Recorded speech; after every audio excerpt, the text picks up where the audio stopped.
Good evening. The time is 7:01 p.m. It is Tuesday, February the 4th, and I'm going to call this regularly scheduled City Council meeting to order. Would all please rise for the Pledge of Allegiance? I pledge allegiance to the flag of the United States of America and to the republic for which it stands, one nation, under God, indivisible, with liberty and justice for all. Would the City Secretary please call the roll? Here. Here. Present. Here. Here. Present. Tobias. Present. 7 members present. We have a quorum. Next up, approval of the minutes. Mayor, I'd like to make a motion to approve the minutes of the September 17th meeting. Second. It's been moved by Councilmember Villalobos, seconded by Councilmember Shield that we approve the minutes for September 17th. Any further discussion? All those in favor say aye. Aye. All opposed? Motion carries 7-0. Next up, citizen comments period. At this time, we ask anyone in the audience who wishes to come forward and speak on any item to please do so. We ask that you limit your comments to 3 minutes and that you direct those comments to the mayor and council. We also ask that you fill out a citizen comments form and submit it to either myself or the city secretary. I have a couple statements to read. Is there anyone in the audience who wishes to come forward? I have first up, Miss Lila Knight.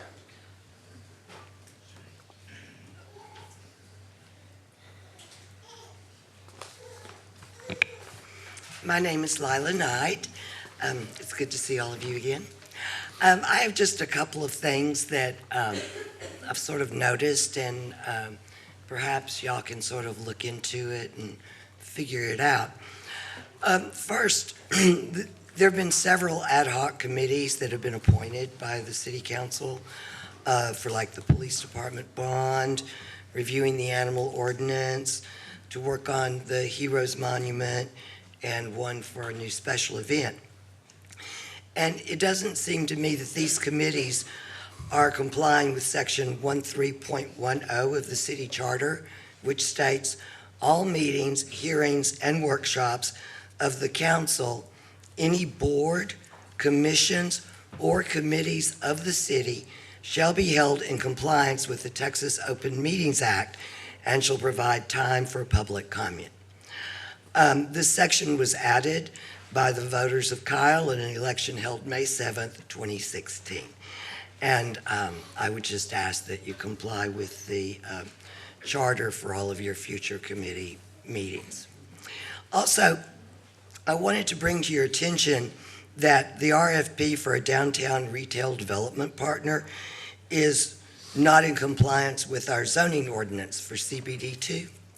The RFP states that the building should consist of multiple stories, and any additional stories above the main floor may be any use suitable to the downtown district, including office or residential space.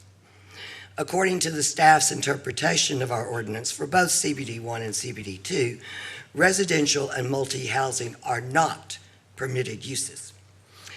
I think you're all aware that I disagree with that totally because I was here in 2003 when the ordinance was passed.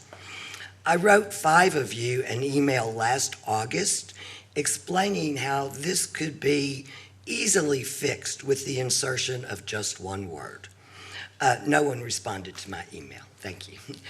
And I would think maybe now would be a good time to review the ordinances for CBD1 and CBD2 to allow residential use for our existing homeowners as well as future homeowners in the downtown area. Thank you. Thank you. Is there anyone else in the audience who wishes to come forward and speak? All right, Councilmember Tenorio, who is no longer serving on this board, she stepped down, is being replaced by Councilmember Tobias. Did want to register an opinion on a few items. In particular, she wanted to register her opinion for agenda items number 13, 14, and 18. And she also wanted to register an opinion on Kinder Morgan, a lawsuit, which is an item on our executive session to support any actions against Kinder Morgan via potential lawsuits. Those are the items that I have for Ms. Tenorio. Is there anyone else who wishes to come forward? All right, seeing none, I'm going to go ahead and close citizen comments period. It's now closed.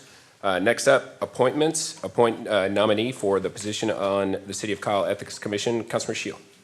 Thank you, Mayor. I have a vacancy on the Ethics Commission, and I would like to appoint, or actually have everybody approve my nominee of Margaret Soma. First of all, she has been a very friendly face for all of us here at the council. She is a very caring person. She's a very ethical person. So with that said, I would like to motion for appointment to the Ethics Committee of Margaret Soma. Second. All right, it's been moved by Councilmember Shield, seconded by Councilmember Ellison, that we appoint Margaret Soma to the Ethics Commission to serve as Councilmember Shield's representative. Is there any discussion on that motion? I think it's a great suggestion. Thank you. Okay, all those in favor say aye. Aye. All opposed? Motion carries 7-0. Next up, Dating Violence Awareness and Prevention Month proclamation. Councilmember Villalobos is going to read this proclamation.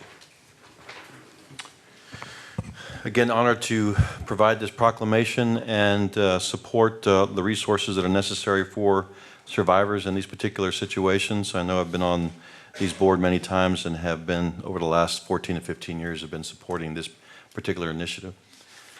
Whereas 1 in 3 adolescents is a victim of physical, sexual, emotional, or verbal abuse from a dating partner, and whereas the effects of dating violence impact youth in all communities and cuts across the economic, racial, gender, and societal barriers, and whereas respectful, supportive, and nonviolent relationships are key to safety, health, and academic success. And whereas by providing teens and young adults with education about healthy relationships and relationship skills, and by changing attitudes that support violence, we recognize that dating violence can be prevented. And whereas family, friends, teachers, coaches, faith leaders, community members, and other important people in young people's lives have the power to influence the youth in positive ways. And whereas last year our Hayes Call Women's Center provided 163 dating violence prevention and healthy relationship presentations to 2,681 teens and young adults. And whereas we must work together to raise awareness and promote healthy dating relationships with activities and conversations about mutually respectful and nonviolent relationships in our homes, in our schools, and communities. Now, therefore, I, Alex Villalobos, by the virtue and authority vested in me as the council member of Kyle, Texas, do hereby proclaim the month of February 2020 as Dating Violence Awareness and Prevention Month for teens and young adults, and do hereby call upon the citizens of Kyle to work together to raise awareness, prevent dating violence in our community and beyond. Thank you. Thank you very much. Do we have any representatives of the Hayes Caldwell Women's Center with us today? Okay. Judge Johnson, you're on the board? Are you on the board with them? Or are you on there? I'm actually not. You're not? Okay. Well, thank you very much for Given the money, they're very worthwhile. reading that. Is there any further discussion on that proclamation? Just want to say thank you for bringing this forward. As a youth minister at St. Anthony's, I've seen firsthand sometimes, how aggressive the relationships can be. And I've known that, it takes sometimes an adult to point out that, it's not what a healthy relationship is. It should always be about caring and treating people with respect. So I'm glad you brought this forward. Thank you. Concur with that. Anyone else?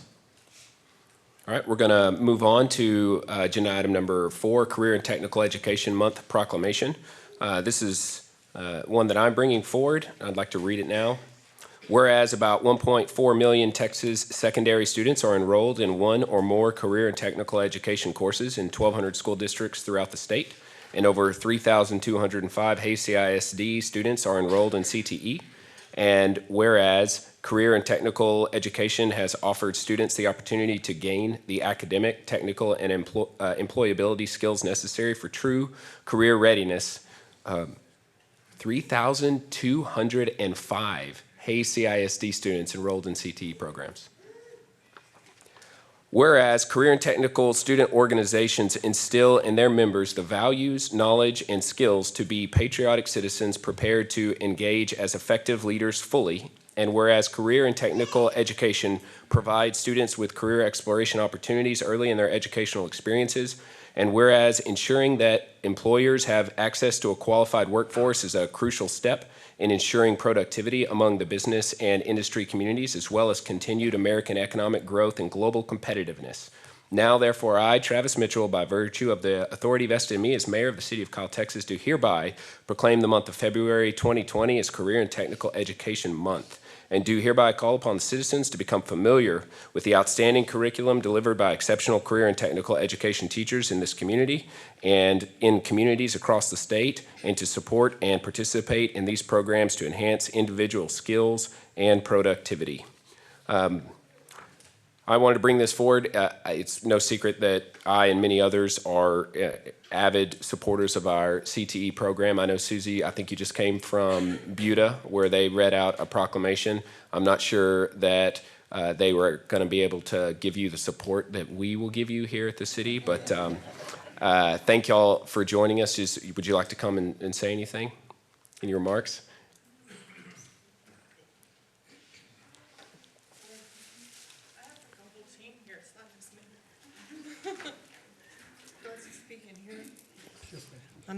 I'm not good at the speaking thing. I do thank you all for supporting CTE. We have a great partnership with the city of Kyle. We have for years. Mayor Mitchell has served on our CTE advisory committee for years now. I really appreciate y'all hosting our student interns here at City Hall. You also have hosted some of our teachers in the summer for an externship program. And I appreciate all of our area businesses that also host our students for interns. We're actually going to have a senior hiring day in April because I know a lot of our businesses need employees, and we have students that are graduating in May and don't know what they're doing in June. So we're going to try to pair up some of those area businesses with our students. So I really appreciate y'all's support. Thank you. But I do want to recognize we have a couple of our board members here, Vanessa Petrie and Esperanza Orozco. We have our CTE internship coordinator here, Marco Pizzana, and our instructional coach, Rick Booth. Thank you all very much. Coming. Thank you very much. Any further comments? I think it's a critical relationship in our community that we continue to establish and provide opportunities to get people ready for the job market. And this is one of those programs that continues to do that. With all of the technology and all of the different job centers that we're putting in within Kyle throughout the region, this is something that I know we've been working hard to kind of foster this relationship, create the opportunities for a lot of these young adults coming out of school to immediately get into the job market and start supporting themselves, creating other opportunities for themselves. So this is a critical program for that. We really appreciate all the hard work and really see it out in the community already. So it's a great program, great people, great bunch of people that you're working with. So thank you very much for continuing to do the work that you do. If there's no further comments, I'd love to have an opportunity to take a photo with Susie and her team. We can come down. I think we've about finished signing the proclamation. Would y'all mind coming forward for a photo?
take you out.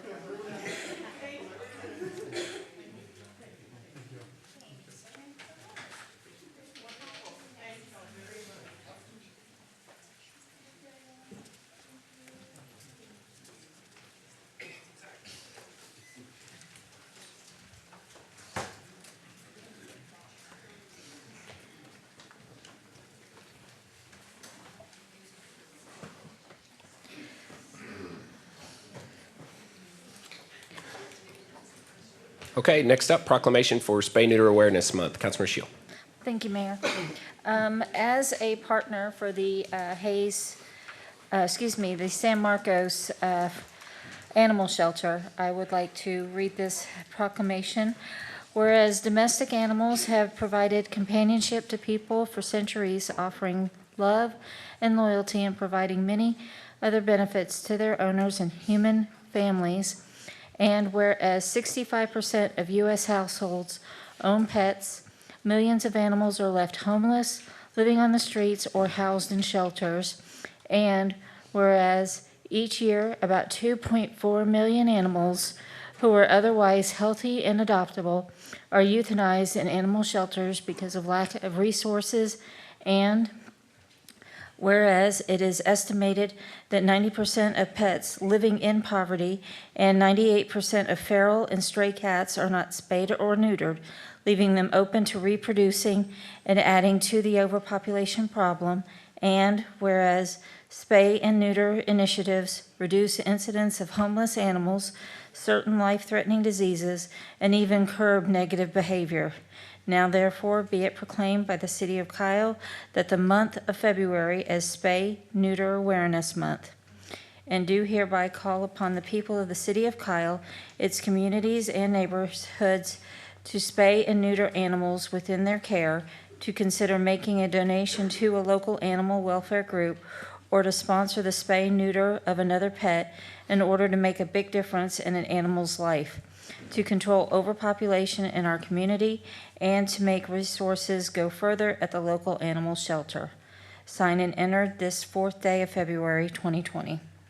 And one thing I would like to say, this is a problem. We do have an overpopulation of homeless animals.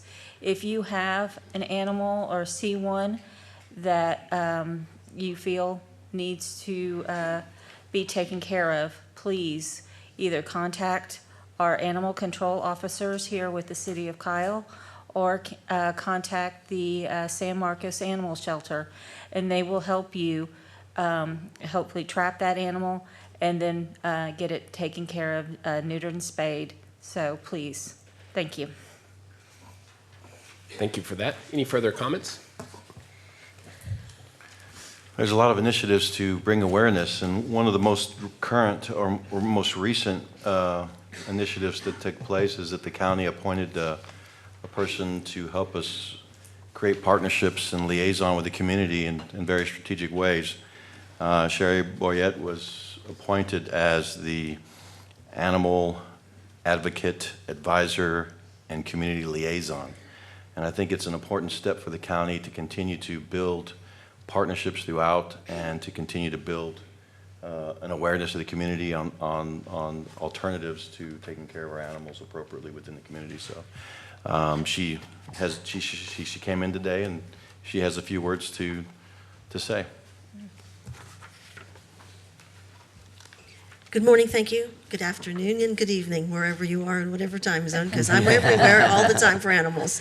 I speak for the voiceless dogs and cats, and I speak for the citizens because it's important for all of you in your positions and for everyone who is here who isn't as passionate about animals to remember that fixing animals saves a lot of money, and it is less than half the cost to fix an animal as it is to house them and manage them in an animal shelter.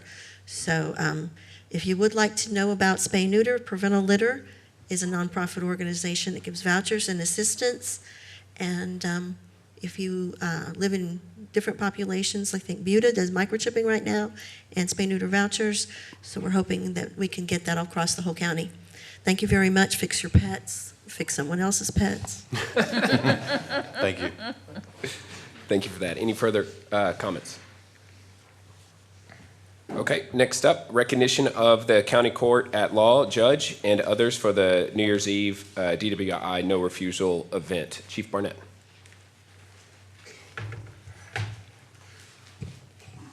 Thank you, Mayor Pro Tem, and Council. My name is Jeff Barnett, for Chief of Police for the record.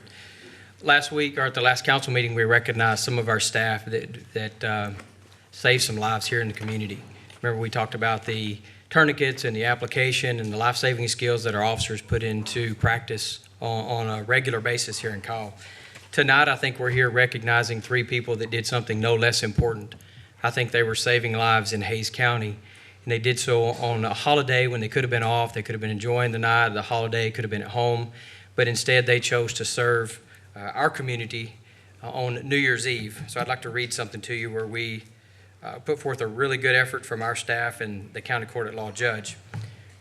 For the first time in 6 years, Hays County was able to participate in a no refusal initiative that encompassed all law enforcement agencies within Hays County. And that means that a motorist who is suspected of DWI, should they refuse to submit a specimen of breath or blood during a DWI investigation, the officer has the opportunity to go before a judge, present facts that could lead to probable cause for that judge to issue a warrant so that a blood draw could be done without that person's consent so that we can see if they are legally intoxicated. This initiative would not have been possible without the participation of 2 very important volunteers, Hays County Court at Law Judge Chris Johnson and licensed phlebotomist Jacqueline Jones. Judge Johnson and Ms. Jones both selflessly volunteered their time on a holiday to provide their services to the law enforcement community in Hays County in an effort to keep the roadways of Hays County safe. Judge Johnson and Ms. Jones both separately offered their services for just such an initiative. And Sergeant Jones of the Kyle Police Department was able to put the pieces in place over the course of multiple weeks for us to have a no refusal initiative here in Hays County on New Year's Eve 2019. Judge Johnson and Ms. Jones both provided their professional services at no additional cost to the citizens of Hays County, and both expressed they wanted to help in keeping our roadways safe during this holiday period. Judge Johnson and Ms. Jones' presence at the Hays County Jail was well received by officers throughout the night, and officers from multiple agencies provided their thanks for the firsthand to both Judge Johnson and Ms. Jones. If I could ask them to come forward, I'd like to recognize them. So if I could have County Court at Law Judge Johnson, if I could have our phlebotomist, Ms. Jones, and also our very own Kyle Sergeant James Jones to please come forward. If y'all can just stand right here with me. If it were not for the actions of these 3 individuals, and I'm going to highlight the expertise of our Sergeant Jones for a minute. He's an absolute expert. He's a DRE expert certified by the state of Texas. He has led for many, many, many years the DWI efforts on behalf of the Kyle Police Department. He is a champion of keeping our roadways safe. He is our go-to guy when we're looking for somebody to take on such an initiative. When we're asking somebody to be a DWI expert, a drug recognition expert, and help keep our roadways safe from intoxicated motorists, this is our guy. This is who we go to. Without these 3 people, our roadways may not have been as safe as they were. I'm happy to report we had no major accidents on New Year's Eve this year in Hays County. We had no fatality accidents on New Year's Eve here in Hays County. And we're here to recognize the great work of these 3 individuals. If I could, I have 3 plaques to give them. And if there's any way I could entice you down for a quick picture to recognize them. We have absolutely. We'll come down. Okay. Before you finish, Chief, a lot of people don't put the picture together on what it means to do this work all night long, sitting by the phone, waiting for the call, not only for the warrant, but to take the blood. But not only that, but to hear from our county judge, Chris Johnson, say that not only is this our person, but he's leading the way for the entire county, the entire region on the paperwork on what needs to be done to effectively carry on this procedure. It can be very technically taxing if you don't know what you're doing, right? You're doing it in a professional manner. You're leading the way for the rest of the county to follow, and we can't appreciate that enough. We need help. and good work like that, good technical work like that is very much appreciated. It keeps us all safe, and we appreciate all of you as a department, but specifically someone that takes on the role, takes on the task to really know this frontwards and backwards, and to have those people available to us to do that job, such as our County Court at Law Judge Johnson and Ms. Jones. Thank you very much for that. I need to add, so Judge Johnson obviously gave of his time along with Ms. Jones that evening and sat there on New Year's Eve and did the work. I have to tell you, Judge, he's always available to us. Our officers can contact him after hours if we need a search warrant, if we need that kind of advice from a judge or participation in signatory authority. Judge Johnson has made himself available from day one from his placement as a judge. This particular night, he sat at the jail and he waited on the work, but he's made himself available to the citizens of Hays County and law enforcement throughout the county since day one, so we're always proud of everything he's done for us. With this, we're offering a community commendation to both Ms. Jones and Judge Johnson, and our police sergeant got a police commendation. So they're very well deserved, so thank you all very much. Thank you. Would y'all like to come down and get a Sure. Very well deserved. While they're coming down, folks, to keep our roadways safe on a New Year's Eve from major accident, from a fatality, means a lot to us. That was a huge effort. If it wasn't for these three, I mean, these three put this program together, so they did an amazing job. So I appreciate y'all letting us give this award tonight.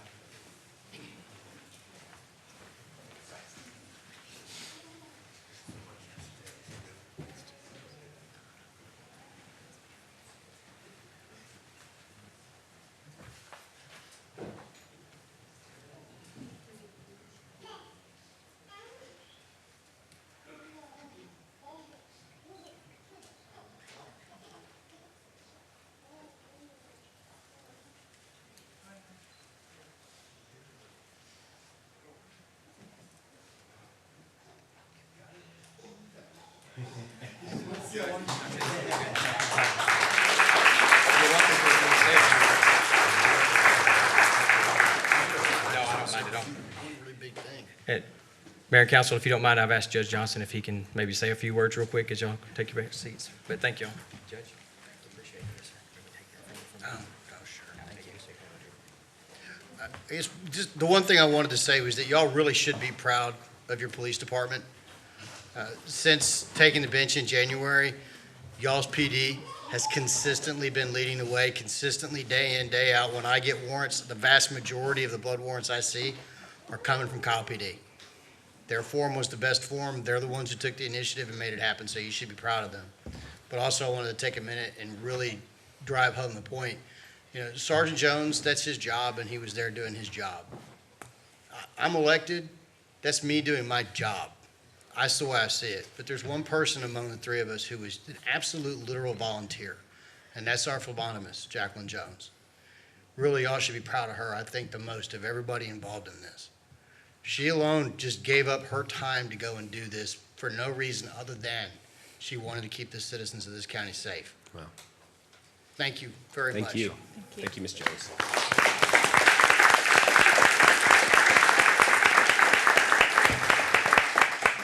It's wonderful to know we have residents and people in our community who would volunteer in that capacity. Thank you so much. Okay, next up, ad hoc committee update on police facility. Mayor and Council, Jeff Barnett, Chief of Police for the record. I'll be very brief. We have received information from the contracted company, our contracted architectural firm, PGAO, for some documents, and the police department is in the process of gathering those documents with other city departments and other services. I think we should have all of the required documents back to them by Friday. They're preparing their work. I think our committee will meet sometime next week to go over the results of all the data that we've gathered. And other than that, I think things are moving forward just as expected. Okay, we have a couple items related to this a little later on. Is there any comments from the committee or questions? Okay, thank you. Thank you, Chief. Next up, presentation on Kyle Pie in the Sky spring event. Ms. Sarah Watson.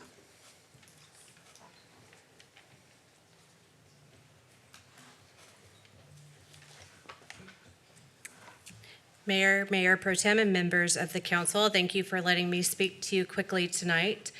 Just want to give a brief overview of an update on Pie in the Sky and then roll into our spring event. For Pie in the Sky 2019 or 2020, what year am I in? We have started to, where am I? Oh no, the slides are out of order. 1 second, please. They're gone. For Pie in the Sky, we will have it Labor Day weekend again this year. We have started our leadership meetings within our various operational groups. Planning and zoning, the subcommittee is currently reviewing their findings, and I know that they'll be presenting here in a couple weeks to you guys. I think the next meeting or the following. Some other highlights, this year's focus will include increasing the community involvement and overall ownership within the citizens for the event. We will combine our operations with road closures and also provide parking on site again this year, weather permitting. So merging those two plans that we had from 2017 and then 2018, we weren't able to have on-site parking. So merging those and then increasing local promotions within the city and the community. That way we can build up our citizen participation. We know based on our economic impact study that 67% of our attendees last year came from out of town. So this year we want to be able to merge and still have those out of town guests, but make sure that we're focusing on our citizens participating as well. We're also looking at different event components, but I imagine that we will present again here after we have our findings for that. So then on to National Pie Day. That is our proposal for the spring event for 2020. This is building on our first National Pie Day that we had last year at the train depot. So it was a smaller event. The businesses that were certified were invited to host a booth. Over at the train depot, we had little outdoor games, and they were able to do promotions, and it was kind of just a town home little get-together. So this year, we are proposing to move over to City Square Park. We do have the option to move over to Greg Clark if we need, but for this year, to keep it still community-focused, we'd like to propose City Square Park. It will also help us keep our costs down. So our overall goals are to create a second signature event that celebrates the uniqueness of being Kyle in the pie capital of Texas. It's just fitting that National Pie Day falls on March 14th in the middle of spring, and it's on a Saturday this year, which makes it even easier for us, or I guess better for us. Our event schedule, we would be looking at 12 to 8 during the day on Saturday. Most of our event components are all pie related. We will have pie eating contest, pie baking contest for both kids and adults, pie in the face, fundraising opportunities. So for each of those hour blocks, it would be a different civic organization that could invite their members to participate in these pie in the face fundraisers.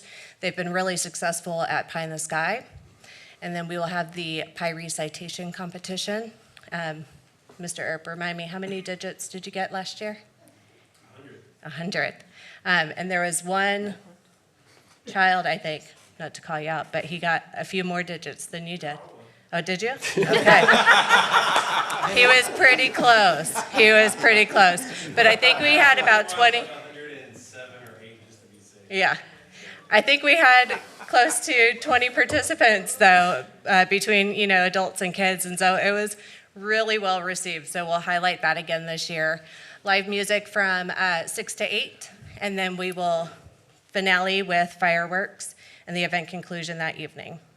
We also have on the books to have a carnival over at Greg Clark Park. So something that we can add to the event and celebrate National Pie Day and kick off spring break. Our marketing plan will use a lot of the avenues that we have available to us already, our different social media channels, the HOA groups, our public access channel, marketing with Hayes CISD. So again, getting those civic and volunteer organizations on board with the event. Obviously, with our certified businesses, I should note, we're almost to 50 certified businesses within the community. And then we have in the budget for other paid advertising. So our financial plan, our estimated expenses would be $20,500. I do think if we keep it at City Square that we won't hit that much. I think we can scale it down a little bit. If we have to move over to Greg Clark, I think this would be a fair estimate. We would have to build in extra security, road closures, shuttles, you name it. For the revenue streams, for this first-time event, we are not putting an exact revenue amount on there. Again, the goal for this year is to build in a signature event that is engaging with the community. Our facility plan will be similar to market days. We'll have hard barricades at Center Street. That way we can block off the park. The pie baking contest will be held inside Historic City Hall, and then we'll be able to do the pie eating contest and the pie recitation contest at the gazebo. So that's nice because we're not having to pay to bring in a stage or extra tents for those competitions. Our staffing plan, you can see it is much smaller than Pie in the Sky, which is nice, at least for this year. As this event grows, so will the staffing plan. And then building on for year two and to come, next year, National Pie Day will be on a Sunday. So we want to expand to a 2-day festival. We have not given up on that Guinness World Record attempt for the largest Frito pie. It is on the books. We need about 6 months for construction for the pie dish. So we just need a little bit more time to get that going. Building live music, introduce the Pie Olympics. So there's different games that we've brainstormed with. And from there, the additions are endless, just like the math symbol pi. At this time, I'd like to take any questions that you guys might have. Thank you, Sarah. Any questions, comments? Councilmember Ellison. Yeah, thank you, Ms. Watson, for coming and doing this presentation. I know that this has been an event that this would be the 4th year coming up. For Pie in the Sky? Yes. Mm-hmm. And certainly appreciate all the other initiatives that you're doing. So as this has gone on each year and we've grown and learned some things, and obviously there's been weather or construction that has hampered past events and things like that. I guess more or less, one, I want to thank you and all. I know you get support from all different departments and hands and different things like that. So I want to give a public thanks for all you all do with that. What are some of the things that going forward and into this year and into the future as we continue to make Pie in the Sky our signature event? What do you think are some of the things that will help or we could do as a council perhaps? Obviously, money is always something that would help, right? But what are some of the things that you feel like we could do to help further this event and help it make it to the biggest thing we can and want to achieve with it? Sure. Off the top of my head, staff addition would be nice. That affords the opportunity to kind of divide the planning and operations in half for the event. So it gives us double the amount of time for planning, essentially. From there, I can see us really expanding on our sponsorships and actual programs within the event. The other is ownership. We need the community to own this event, just like New Braunfels does with Worst Fest or San Marcos does with Sights and Sounds. Obviously, those events have been around for years, so it's going to take time. But if we all here can take ownership and do our part to promote and be involved in the event, then it organically grows, which is what we're looking for. And I think so far it's done well as far as growth. So I guess just to clarify the point, when you say owning it, is so obviously you need our support in promoting it and Sure. getting the word out and different things like that. But as far as the community owning it, what exactly are you referring to? And you brought up two really unique events that are highly popular as well. So they need to get involved. We need them to get involved. We have different civic organizations, so Broadway Bank, for example, they host all the pie eating competitions, and they own that. They have taken that on. They want to expand every year. They want to be involved. The Kiwanis Club helped with the tethered ride. So we need these civic organizations to come on board and take a piece of the pie, no pun intended, of the event and really build. And that's how we're going to build in that community aspect. So that's what we're looking to really focus in on this year, is getting more civic and volunteer organizations on board to take ownership of different parts of the event to build it. Gotcha. Thank you. So just one question real quick. So Sure. with the live music lineup for National Pie Day, are we looking at local artists for that one? Because we've got a lot of talent in Kyle. It might help with the cost a little bit. Sure. Something to think about, you know, so, but also, I'll tell you, some of the feedback I got from some of the events we held on the square was that there's no dance floor. We've got all this great music coming in, there's no dance floor. Sure. So might be able to rig something out there Yeah, for that. we can rent a dance floor for sure. That'd be great. So I know that's something, some of the feedback I've gotten back. And then just, I love that you want to get the organizations involved. And I think that's somewhere, I think everybody in the city could help out, is to really spread the word. Let the organizations know that we need you here. We need you to be a part of this, and Sure. give the city a little sense of pride. So it'd be great to have Sure. something we can own, just like our lights in Christmas time. Absolutely. Thank you. Councilman Shield. One thing I do want to ask is that you make the residents of the area aware of the fireworks. Absolutely. If you have to go and put pamphlets on their doors or mail them a letter, but please Sure. let the entire area know that there will be fireworks, and for them to be able to protect their pets and their children and any PTSD. vets who might be Sure. PTSD. The other thing is, I'm sure most of us are aware, but, you know, Pie in the Sky is going to be a little bit more difficult for Sarah this year, just because of her current situation. So if she needs any help, you know, if anybody can volunteer or do whatever to help her out, you know, we would love to get that help. And then also, I would like to kind of put forward the idea now of starting a special events board to actually be able to help her out, not just this year, but in future years, to really help build both the Pie in the Sky and hopefully also the National Pie Day. So, Okay, thank you. Any other comments? Thank you, Sarah. All right, thank you. All right, next up, agenda item number 9, CIP road projects presentation and consent agenda presentation. I see Mr. Barba making his way up here.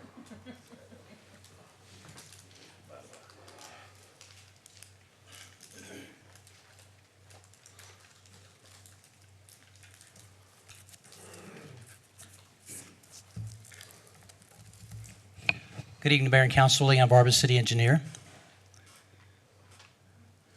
Let me start off with Lehman Road. Based on our pay estimates, we're about almost halfway complete on that particular project. As you know, we paved from Lehman from Primrose back to 150. It is open to local traffic only. And the bridge work at Plum Creek has begun. And we're still expecting that project to be completed in August of 2020. Burleson Street, we've inched up a little bit more on the completion. We're at about 74% complete. The section from Center to Rodriguez is open to local traffic only, with workers are still remaining in the area. North of Rodriguez to south of the roundabout is still closed. And Burleson north of the roundabout is open to local traffic only. The utility crew is now working north of that roundabout, and they're installing a wastewater line there for us, and some water work too. The UPR replanking is pending. From what I understand, they probably should be there this week. And our estimated completion for that one is still June 2020. Kyle Crossing, I just wanted to give this information to you to let you know that typically when we come to council, we ask for a contingency of 5%. As I've said before, our goal is 0, but sometimes things happen along the project where we need to make some quick change orders. This particular project, the contract amount was $1.326 million. We added the 5% contingency. It went up to $1.393 million. However, our final construction cost was at $1.3 million, so we were able to save about 2% of that contract, so that's where we came in on that one. So that's a good thing for us. That project is complete now. Everything's done. We're finished. We'll just wait on that one and check it back in a year and see how everything's holding up. Button Creek Interceptor. This is our project, if you remember, that this was supposed to have been completed back in February of this recent year, but the weather was really terrible on this particular project. On this one, we do have a contingency of 5%, but we did have to add some extra things to it, so we added another $12,900 to that. It went past our 5% contingency, so we're at 6%, but that's it for the change orders in this particular project. We'll give you a little bit more information later on the treatment plant, but as you know, we're looking at awarding the bid today, and we have our apparent low bidder is Archer Western, and they have 650 days to construct. This is a Plum Creek wastewater project that's there in the Spring Branch area. It is practically completed. Final walkthrough schedule for this week, and we'll be creating another punch list and wrapping that project up. Councilmember Villalobos, the rock was removed, but I'm still not happy with the final cover on there, so we'll probably point that out to the contractor and see what we can do to make it look a little bit better. And that's my presentation. Any questions for Mr. Barbaro on any of these items? Councilman Rizzo. Leon, on Burleson, how we come along with the railroad tracks there? We have two contractors on that project. Our regular contractor is M.A. Smith, of course, doing the road construction, utility construction. The contract work that's being done on the railroad is Union Pacific Railroad's contractor, so we really have no control on that particular contractor. The replanking, for example, is supposed to take only 2 days, and hopefully that'll be done this week. So they've gotten most of their controls in. There's still some paving they'll probably need to be doing, so it's coming together pretty well, in my opinion. But I still think we'll probably have that road closed for another 2 to 3 months at the worst, and we're hoping to get it open sooner, of course. Sounds good. Thank you. You're welcome. Any other questions for Leon? Questions about consent agenda items? All right, thank you, Leon. All right, next up, consent agenda. Anybody have any items they want to remove, motions to make? I'd like to pull agenda item number 10. Okay. Anyone else? I would like to make a motion to approve consent agenda items number 11 and 12. Second. All right, it's been motioned by Councilmember Shield, seconded by Councilmember Villalobos that we approve agenda items number 11 and 12. Is there any further discussion? All those in favor say aye. Aye. All opposed? Motion carries 7-0. Next up, agenda item number 10, amendment to the name and increase of square footage to the First Year on Us incentive previously granted by the City Council for Tax World Gymnastics. Councilor Ellison. Thank you. Thank you, Ms. Torres, for coming up here. Just if you could give us a brief explanation of what the name and increase of the square footage, and then I have one other question after that. Sure. Diana Torres, Director of Economic Development, for the record. This is actually a good reason to be coming back. We had an applicant that was approved in September by the council for the First Year on Us program, and they actually came back and just notified us that they changed the name from Tag Gymnastics to Waves Gymnastics, and they're increasing their initial square footage from 3,000 square feet to 6,000 square feet. So we just need to make it official on the books. Like I said, this is a good change. So this is good news for us. And so we need to make an amendment to their application because it was under Tag and for the 3,000 square foot application. And they were originally anticipating opening in January, but this has been pushed back till April because of their changes that they've made. Fantastic. That is a good reason. So thank you for sharing that with us. And then the other thing was just generally on First Year on Us. So I know we kind of budgeted as well for additional funds to market and different things like that. not sure if we can really talk about that, particularly with this agenda item, but could you just answer generally, are we starting to see some progress and some Yeah, and that's enthusiasm and also interest on? that part of the role of what the new person that's coming on will help take on as well. And Fantastic. it's supposed to be starting February 10th, next Monday, I guess, yeah. That's So, great. Awesome. yeah. Thank you. You're welcome. Thank you. Motions? Mayor, motion to approve agenda item number 10 is written. Second. It's been moved by Councilmember Ellison, seconded by Councilmember Rizzo, that we approve agenda item number 10. Any further discussion? All those in favor say aye. Aye. All opposed? Motion carries 7-0. Next up, agenda item number 13, first reading an ordinance of the City of Kyle, Texas, amending Chapter 8, Article 2, Section 8-30 of the Code of Ordinances to adopt language prohibiting outdoor burning within the city limits of Kyle without a permit and repealing conflicting ordinance Article 7 of Chapter 23 in its entirety. Councilmember Villalobos. Well, as we know, there's been a lot of clearing of property in close to the downtown center where there's some density. And what that has created was quite a few complaints, but not only living within that environment is taking a lot of that stuff in. It's created some particular situations with not only our staff, but also some of our citizens into the area. I know that this is traditional in clearing out property to, rather than pulling everything away. It's a more cost-effective way to clear out property and get rid of some of the spoils of the property, wood, other matter. But these things within the areas that they're clearing them out are also closer to the railroad tracks, which then turn you have some other things that come into play. Some of these areas here also had previous buildings there as well, so there's a possibility of contamination of other things that come up in the air. It has really created some health issues for some of our people and staff, and we feel like at this point, with the density in the downtown area and those large clearing out and burning that close by, that I think we need to start transitioning with an ordinance to address that. And that's the reason for this ordinance. I know that they rewrote the ordinance and put some measures in there for distance away from the city, certain kind of permitting with that, so we can start looking at the health issues that this creates when you start burning that close to downtown centers. Then this also, we can address the outside burning it also affects our ozone action days. So that's something else that we need to be aware of, that, when we start affecting that and we're out of compliance, and, we could be limiting valuable tax dollars that help us, curb those emissions here in this area. So thank you for bringing this forward. Any questions? Comments? So I have just a clarifying question.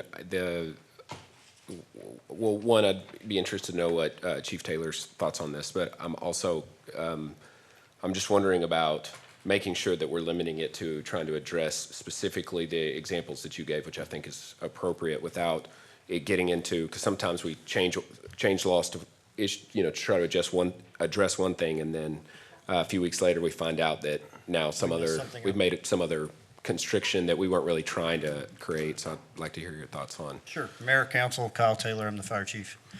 So this came about, actually 6 years ago, we brought this up to previous council, and it didn't gain any traction at the time.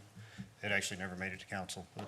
So what we're looking at is, we know there's a lot of undeveloped land left in the city, especially on the other side of Blanco River. So we amended the fire code to say if you have a tract over 40 acres, you can still clear it and burn.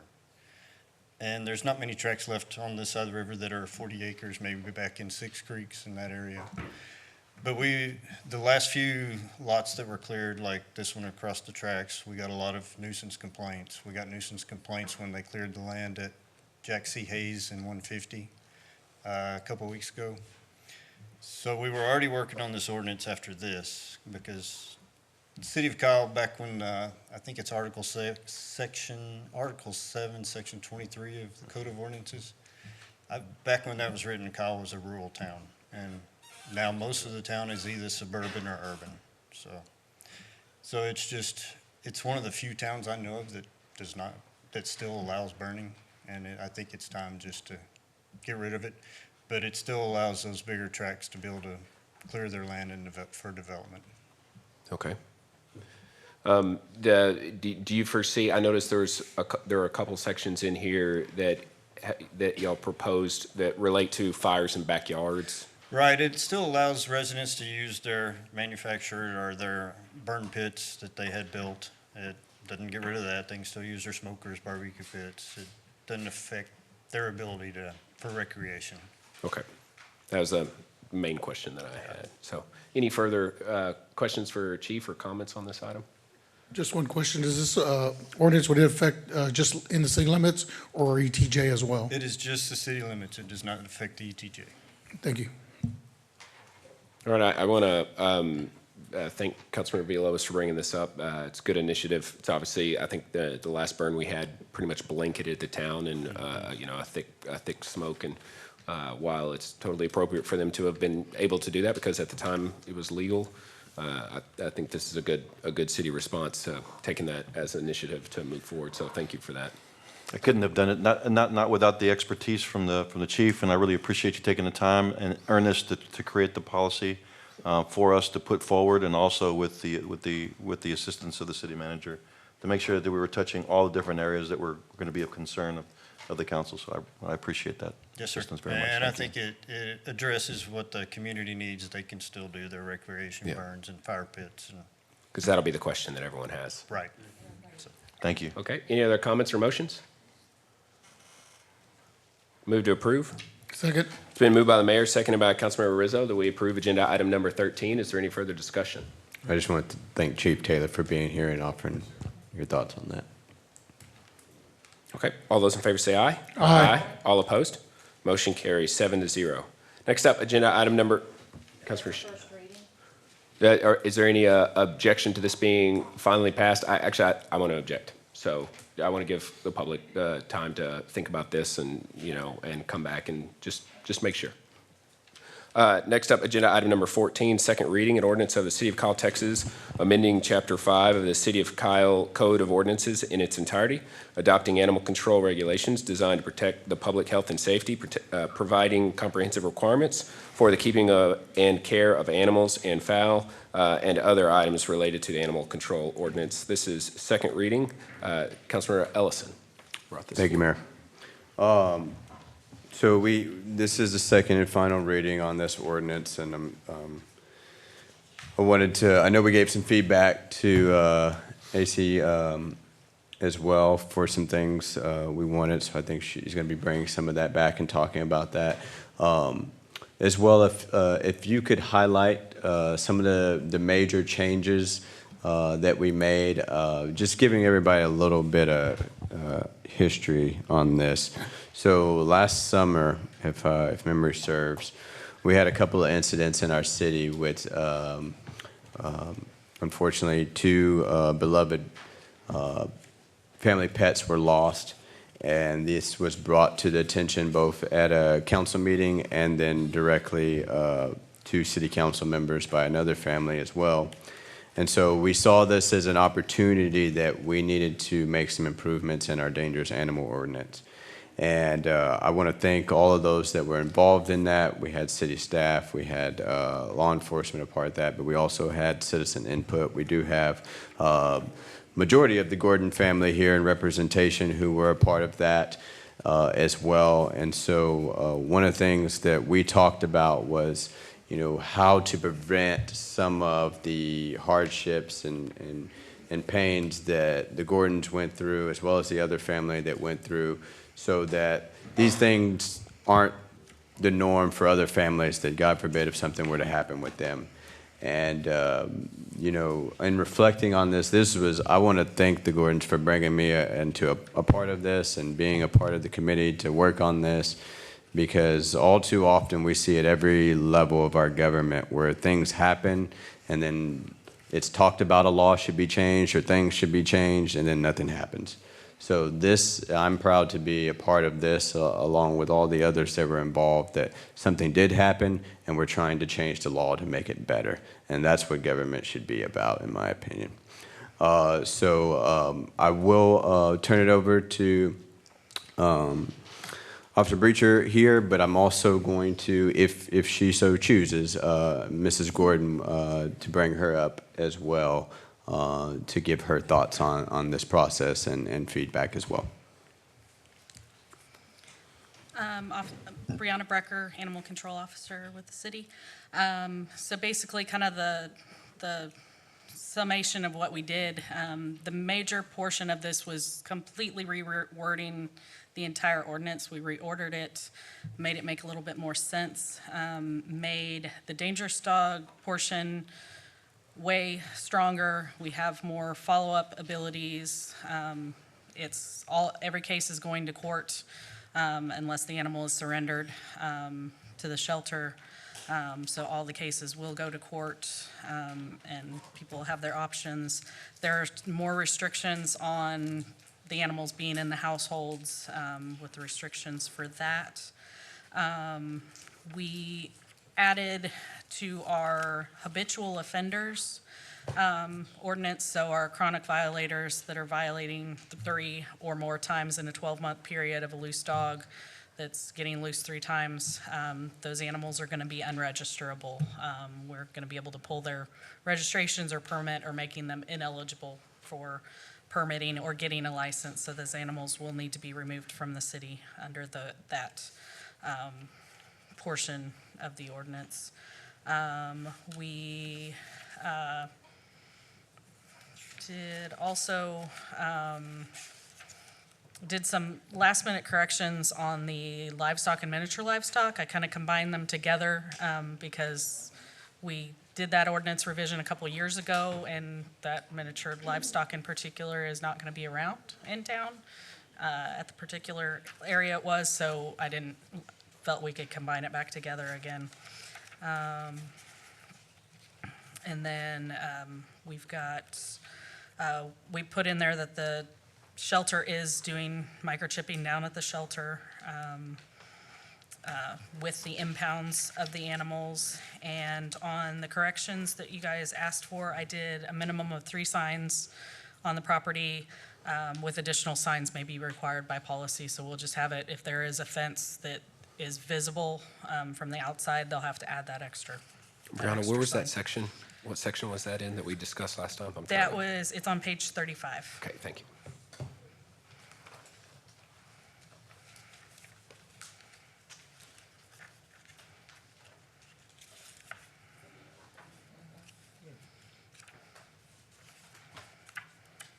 And that's pretty much it.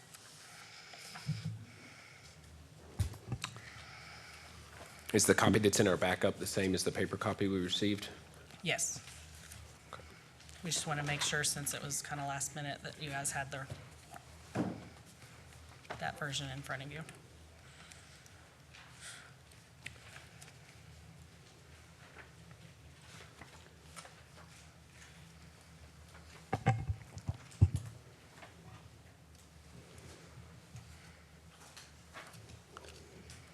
Where is the section?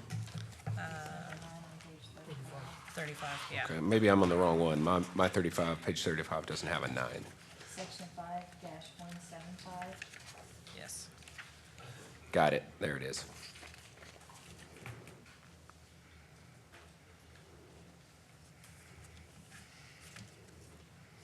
So you felt it was better to leave the discretion up to owners as far as where they put those signs, or? We did the minimum of 3 because pretty much every house has that you've got the front yard, and you've got one on either side of the door at the fence, and then one at the door. And then if they're a corner house, then they'll have one on the side, and then the back. We'll do that per policy. Or if they have just a backyard, if they have like a sidewalk running behind them or an alleyway, they'll have to do it on the back side too. Where does it say that they'll have to do it in a particular area? Did not put that in there, just put the minimum, that we would have those minimum of 3 in there, and then we were just going to put that in policy, that it's going to be, that they have to be in those 3 locations, and then if there's any fence that So people have access to. who will have the authority, will you have the authority to say, of these 3 signs, I want one here, and one here, if it's not in this ordinance? Page that was. I'm assuming someone will not want to put those signs out in a way that's necessary, like that there's a they're incentivized in a different way. We're wanting the signs to be prominent. They're going to probably want them to be less prominent. So they may look for ways to get around the spirit of what the ordinance is unless we have the authority to enforce it. There's going to be two forms of enforcement. One is if the animal control officer issues the requirements and the individual comes into compliance. And so the animal control officer will define where the signage needs to go. If there's a hearing on the matter because there's an objection to the dangerous dog finding, then the court issues an order making the finding the dog is dangerous and then sets out the requirements to keep the dog in a court order. And so that can be specified there as well. So what would the process be if I had a dangerous dog and I decided to take those 3 signs that animal control gives me and go put them on the side of the house or behind my air conditioner, somewhere that's not prominent at all, maybe designed to be somewhat hidden, and I pointed to this and say, look, it says I have to put 3 signs out. I'm going to put them here. That's where I choose. It doesn't tell me where I have to. What happens when we say that's not good enough? What's the sequence of events? Do we have enough enforcement capability if they're not putting the signs where we want them to compel them to do such based on this ordinance?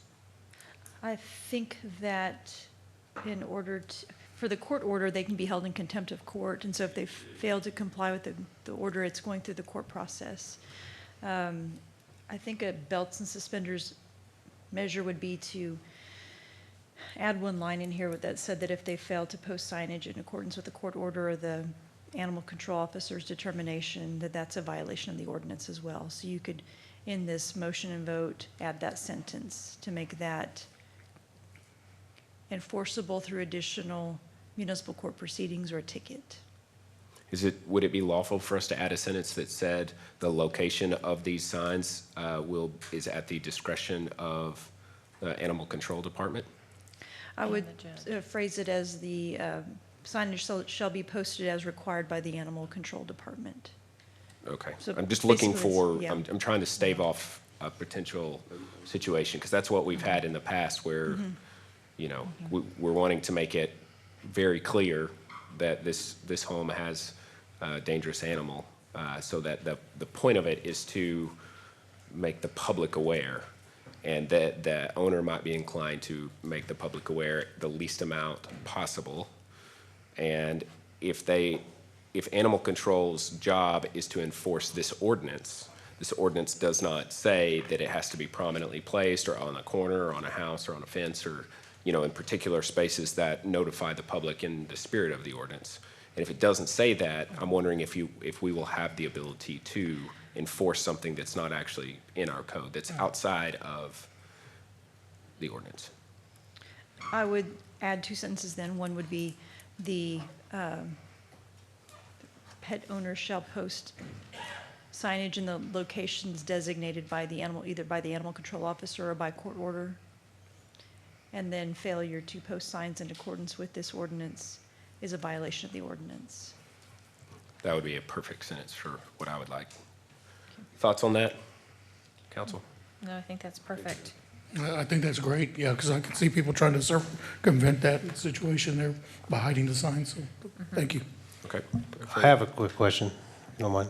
Sure. Referencing the signs, what would be the verbiage posted on them? And would it be what size would the sign be? And would it be color coded to where people could have a visual of when they walk up to the house or when they walk by, it actually gives like an official city We're sign on that? We're providing the signs because there's been some issues with finding the specific signs that are the right size. So we have one of our suppliers of our equipment actually has dangerous animal signs that they have on their website available to us. Any other questions or comments? Councilor Shield. First of all, I would like to thank Brianna and the committee, just to show everybody this is a 47-page document that they worked very hard on, and thank you to the Gordons as well for this. So with that said, I do want to make sure, I know you and I have talked about it, but to get the word out, because unfortunately, we're still gonna get those homeowners, well, I didn't know. And what, my dog got out number 4, and now I have to get it out of the city, and they're gonna, Yeah. be upset about that. So I just wanna make sure, I know you said that you were gonna Yeah. go out to all the HOA to get the word out to them, to let them know, and I just wanna kinda let you speak about that as well. Yeah, we're, like I say, we talked about HOAs. I'm gonna work around to all the HOAs, try and do some other general, like, come learn about the new ordinance. Public events, we've got the pet fair coming up in April, so we'll be able to get information out then.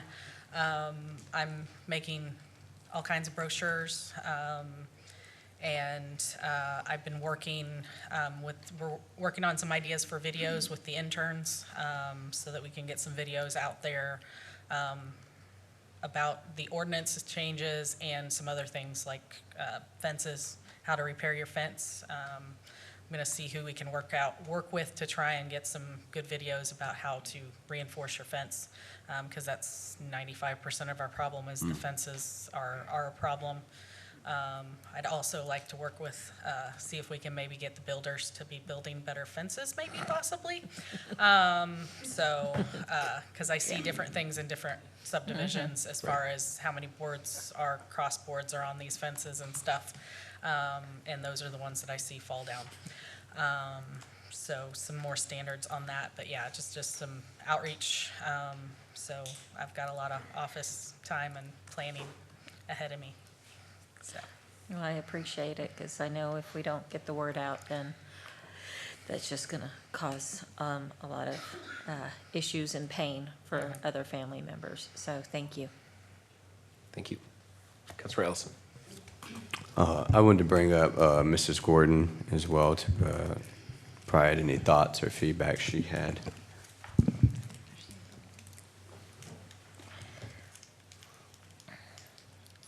Good evening. I'm Shantae Gordon, and I have with me my daughter Kristen Gordon and Joshua Gordon. On behalf of the Gordon family, we'd like to give a special thanks to Council Member Dex Ellison in regards to keeping this agenda before the council, also with connecting us with key city staff members that was there to hear our feedback and concerns, and to see past our anger. So again, thank you so much, Dex. To the City of Kyle Police Department Animal Control, I want to give a very special thanks to Officer Breacher for the recommended changes for the dangerous dog ordinance. Based on the changes, I feel that our concerns and issues were heard. Every issue or concern was addressed in her recommendation. In addition to the changes, it also reflects Officer Breacher's love for animals and her dedication to public safety. So again, I just really want to thank her.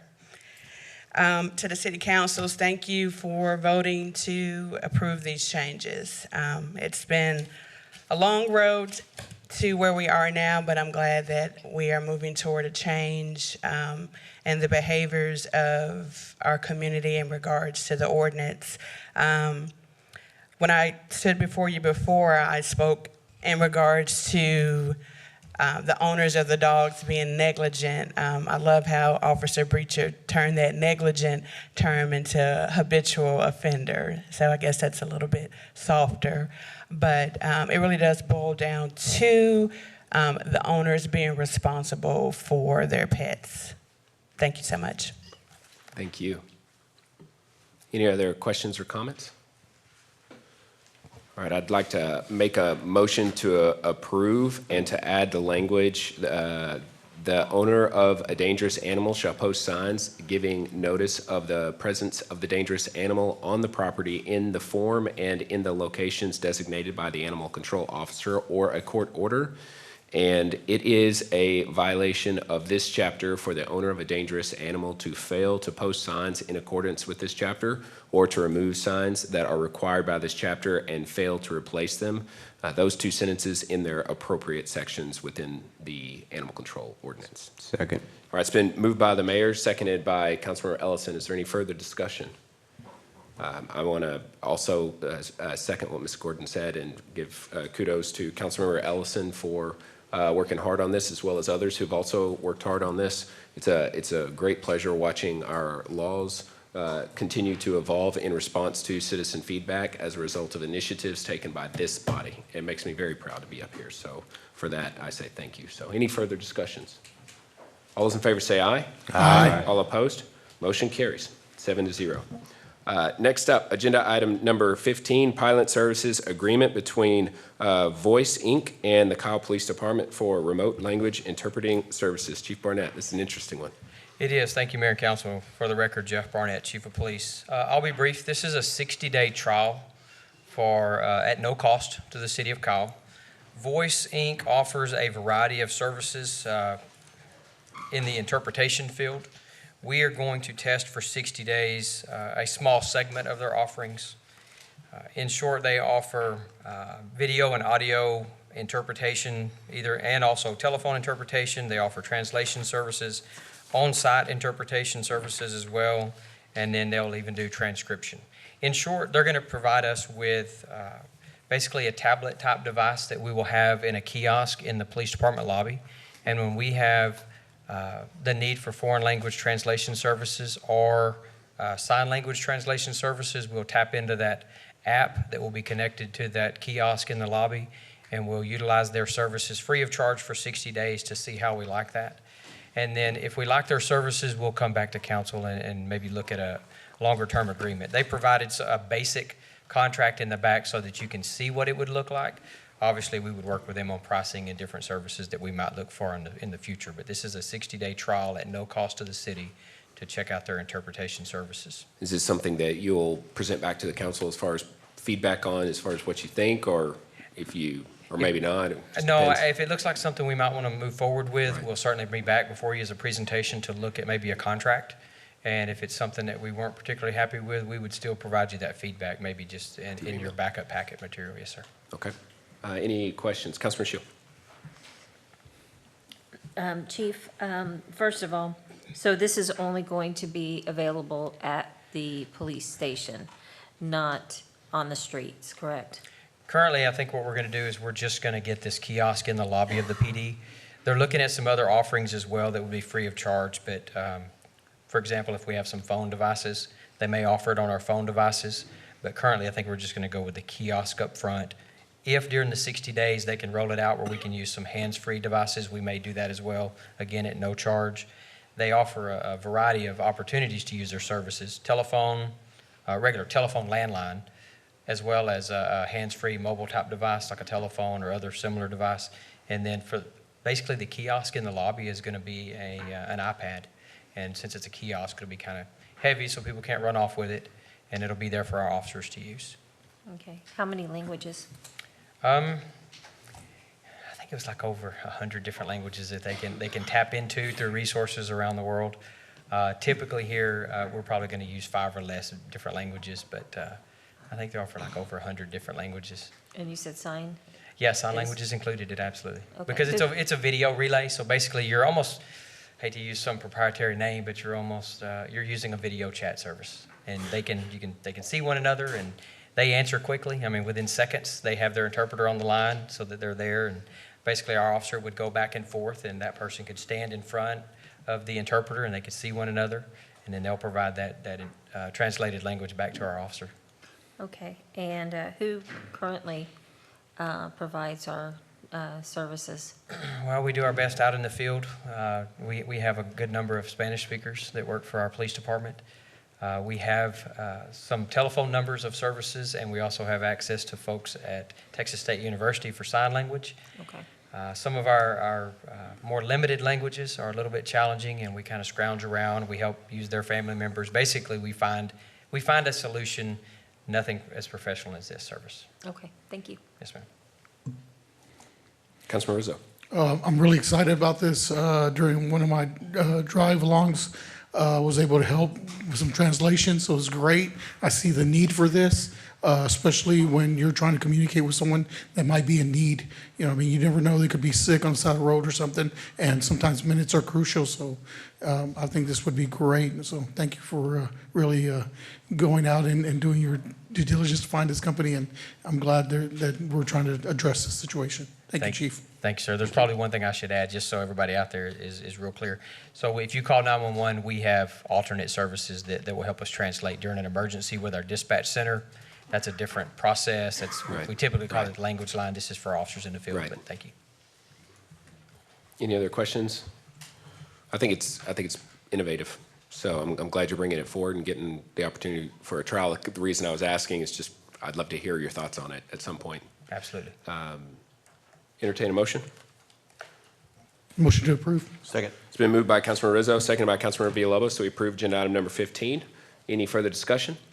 All those in favor say aye. Aye. All opposed? Motion carries 7-0. Next up, agenda item number 16.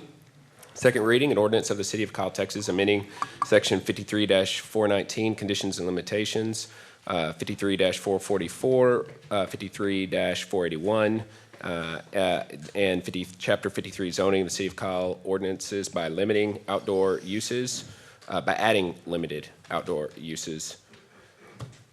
Mr. Coons. Good evening. My name is Howard Kuntz. I'm the Community Development Director for the record. This is the second reading of a discussion we had a couple weeks ago about this ordinance, wherein the majority of the discussion centered on the conditional use process for those uses which were not specifically enumerated in the language, and specifically the distinction for outdoor music, whether it be recorded or live and amplified. So the changes were to, one, remove the idea of outdoor music being permissible by right.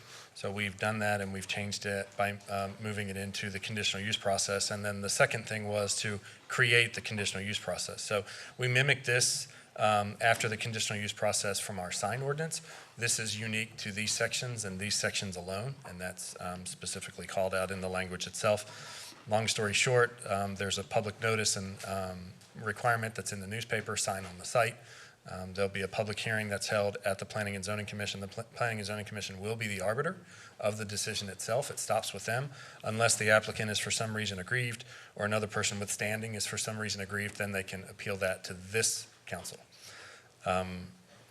That's the second attachment that's on your council packet for this evening. So those were the changes we discussed, which we made, and I can make myself available for any further questions. Okay, thank you. Any questions for Mr. Coons? So this will go through a process through the P&Z, and if, say we have a resident that lives nearby one of these venues and decides that it's not really what they wanted, can they still bring that back to council? I believe yes, and that would be one of the persons with standing, even if they're not the applicant. So certainly anybody within the 200-foot notification area would be allowed to bring that forward as well if they were, aggrieved by the decision of the P&Z. Thank you, Howard.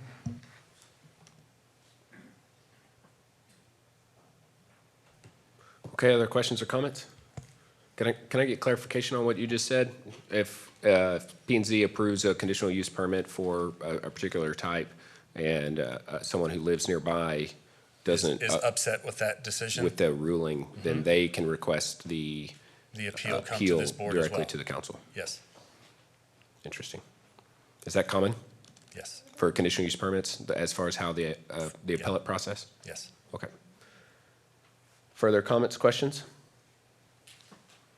I think it's a good process. So I think it's a good striking of the middle between, being a council that wants to, or a city that has rules to allow for expression of, businesses to, to pursue, entertainment purposes that are of value to the community, but also provide some rails around the sides of those pursuits so that our community is considered. So I think it's a good striking of that balance.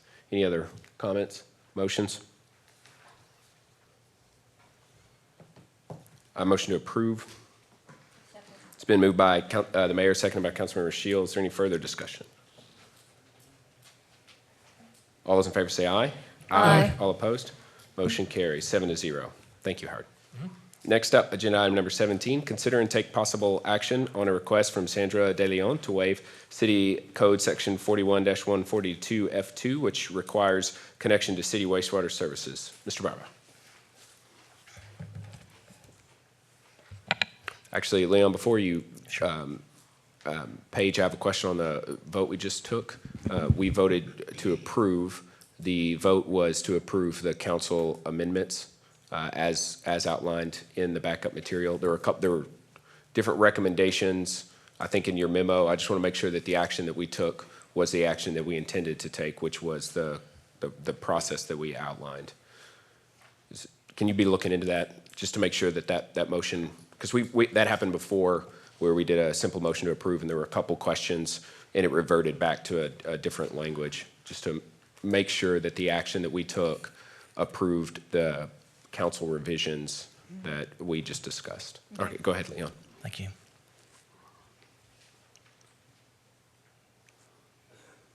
I have a blank screen here.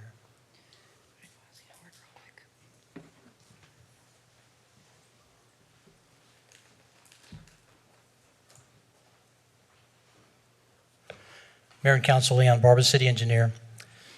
Ms. Sandra De Leon owns property at 1489 East Ranch Road 150. Her desire is to place a manufactured home on that particular lot. In your backup, I attached a map that shows that she's right there between Waterleaf subdivision and the manufactured home subdivision that's just to the west of her. Her property does not have water, wastewater, electricity at this time. She's working with PEC to get her electricity, and the water is being provided by county line. So she still needs to connect to the city's wastewater system. It is 150 feet away, but you have to go between two houses to get to that particular line on New Country Road. She is requesting a waiver from the section of the code that requires you to tie into city service if you're within 500 feet. Ms. De Leon is here tonight if you have any specific questions for her, but her request is to waive that requirement of city code and be able to provide a on-site sewage facility system. Septic. I've changed it from a septic to an off-site sewage facility because they may require one of those aerobic systems, depending on the soil. So, It's still, I mean, that's still a septic, though. Yes, That's still, septic system, yes. They'd still have to follow all the permits. It wouldn't just be. Yes, it would be the health department that makes that call. Do you have a recommendation for us based on your analysis of the Staff situation? yes, sir. Staff recommends to accept the waiver, to allow the waiver.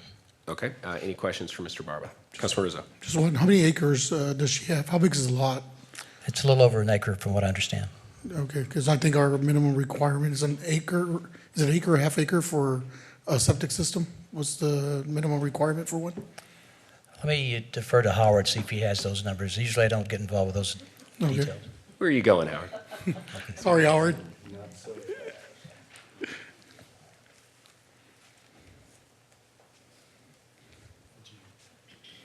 Mind terribly restating that question? Just what are the minimum requirements for a septic? So the acreage, half acre or acre?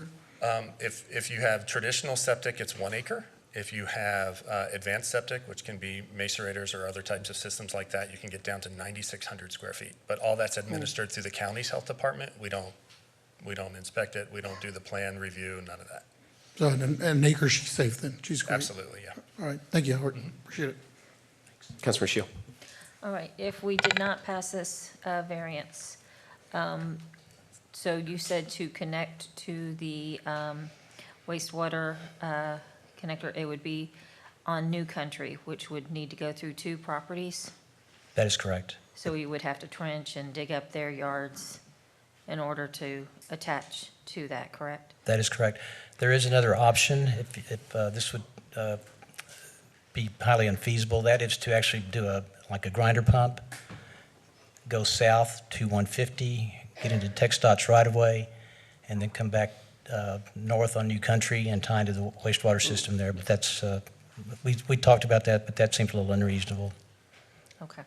I just want to make sure everybody knows what that would entail if we did not pass this to the homeowners off of New Country. Thank you. Thank you. Any other questions? Motions? Just one last question. And Howard, being 1 acre, it's only one house allowed, right? Okay, just making sure. All right. I motion to approve, Mayor. Second. All right, it's been moved by Councilor Rizzo, seconded by Councilor Shields. Is there any further discussion? This is what the appellate process is for right here. I mean, how much more out of the box is this like? So, all right, all those in favor say aye. Aye. All opposed? Motion carries 7-0. Thank you. Next up, agenda item number 18, an ordinance granting a franchise to Texas Disposal Systems to provide recycling, solid waste collection, and disposal services within the city of Kyle. This item has a public hearing. Paige, you want to present? Mayor and Council, this item is a follow-up to the actions taken at the last council meeting in which the City Council approved an agreement for solid waste services, a new agreement with TDS. This is the franchise ordinance that accompanies that agreement and provides for a franchise for TDS to operate within the city of Kyle for the term of that agreement that y'all approved at the last meeting. Thank you. Unless there are any objections, I'm going to go ahead and open the public hearing. Public hearing is now open. Is there anyone who wishes to come forward and speak on this item?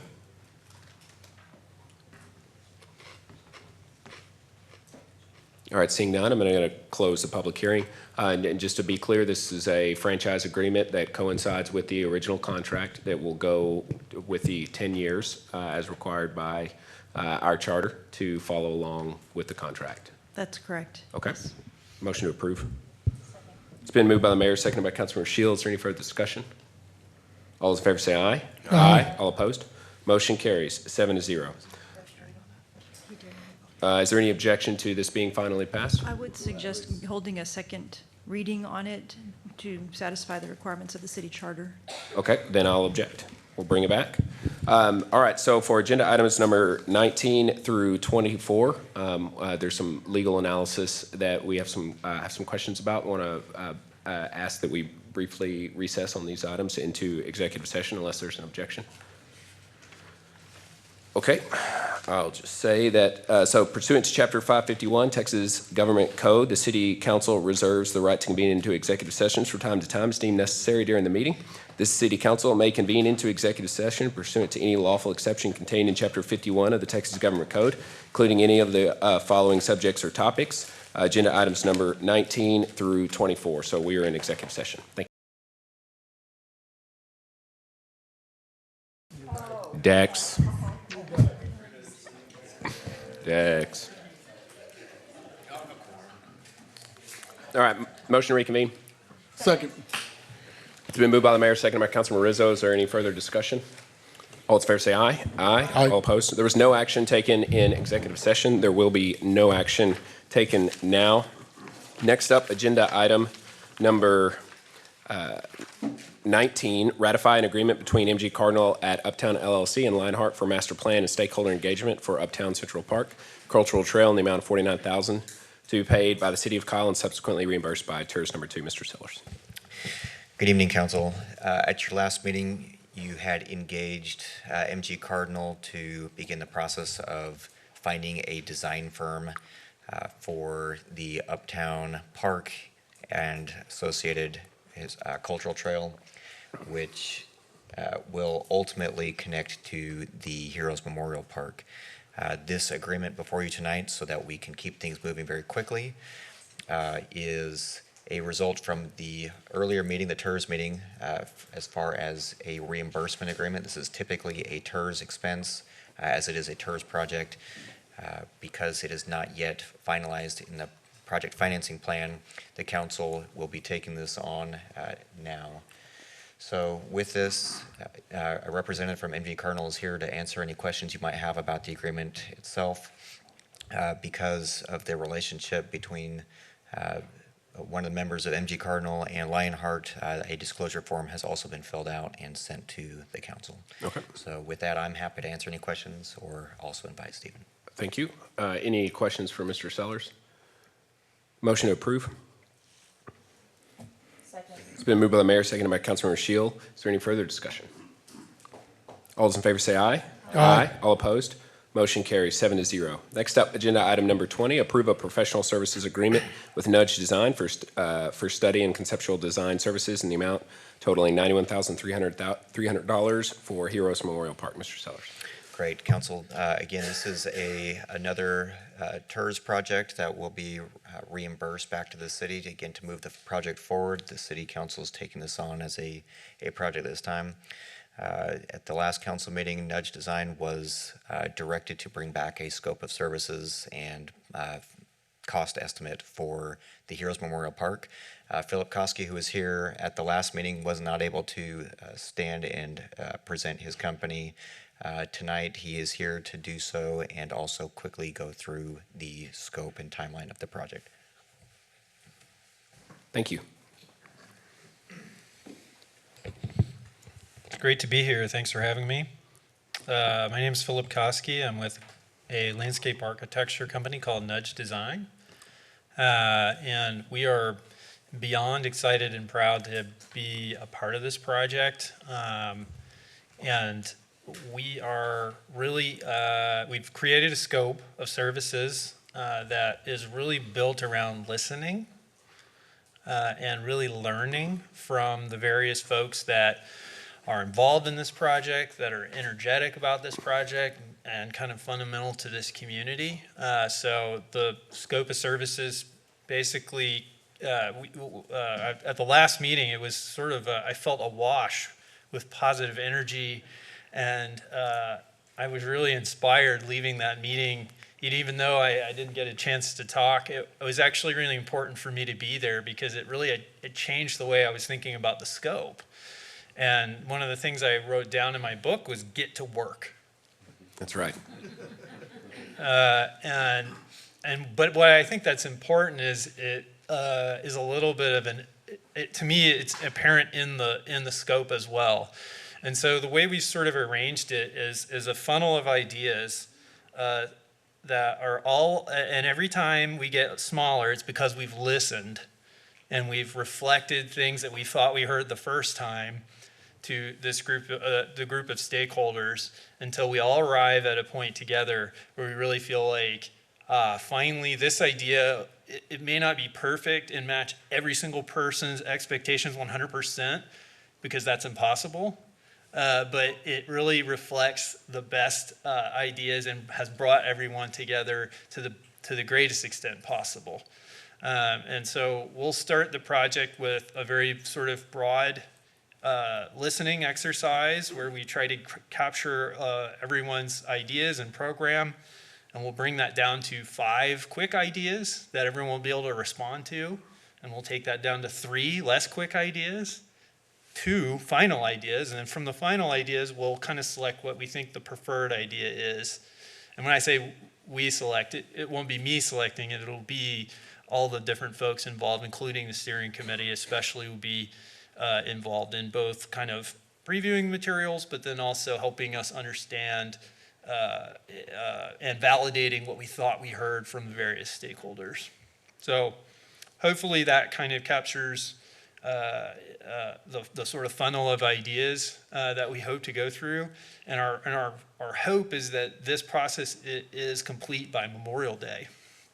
And really think it's a fascinating opportunity to time the sort of the landing of this project with the Memorial Day season, and the idea that we could do as broad of stakeholder engagement as possible at that point, really hoping that we communicate the importance of the memorial and we can kind of broadly message that and get people's feedback while they're already thinking about the Memorial Day season and other things like that. So, and then that, you know, y'all, that is the first, I call it giant baby steps. That's really the first step, right?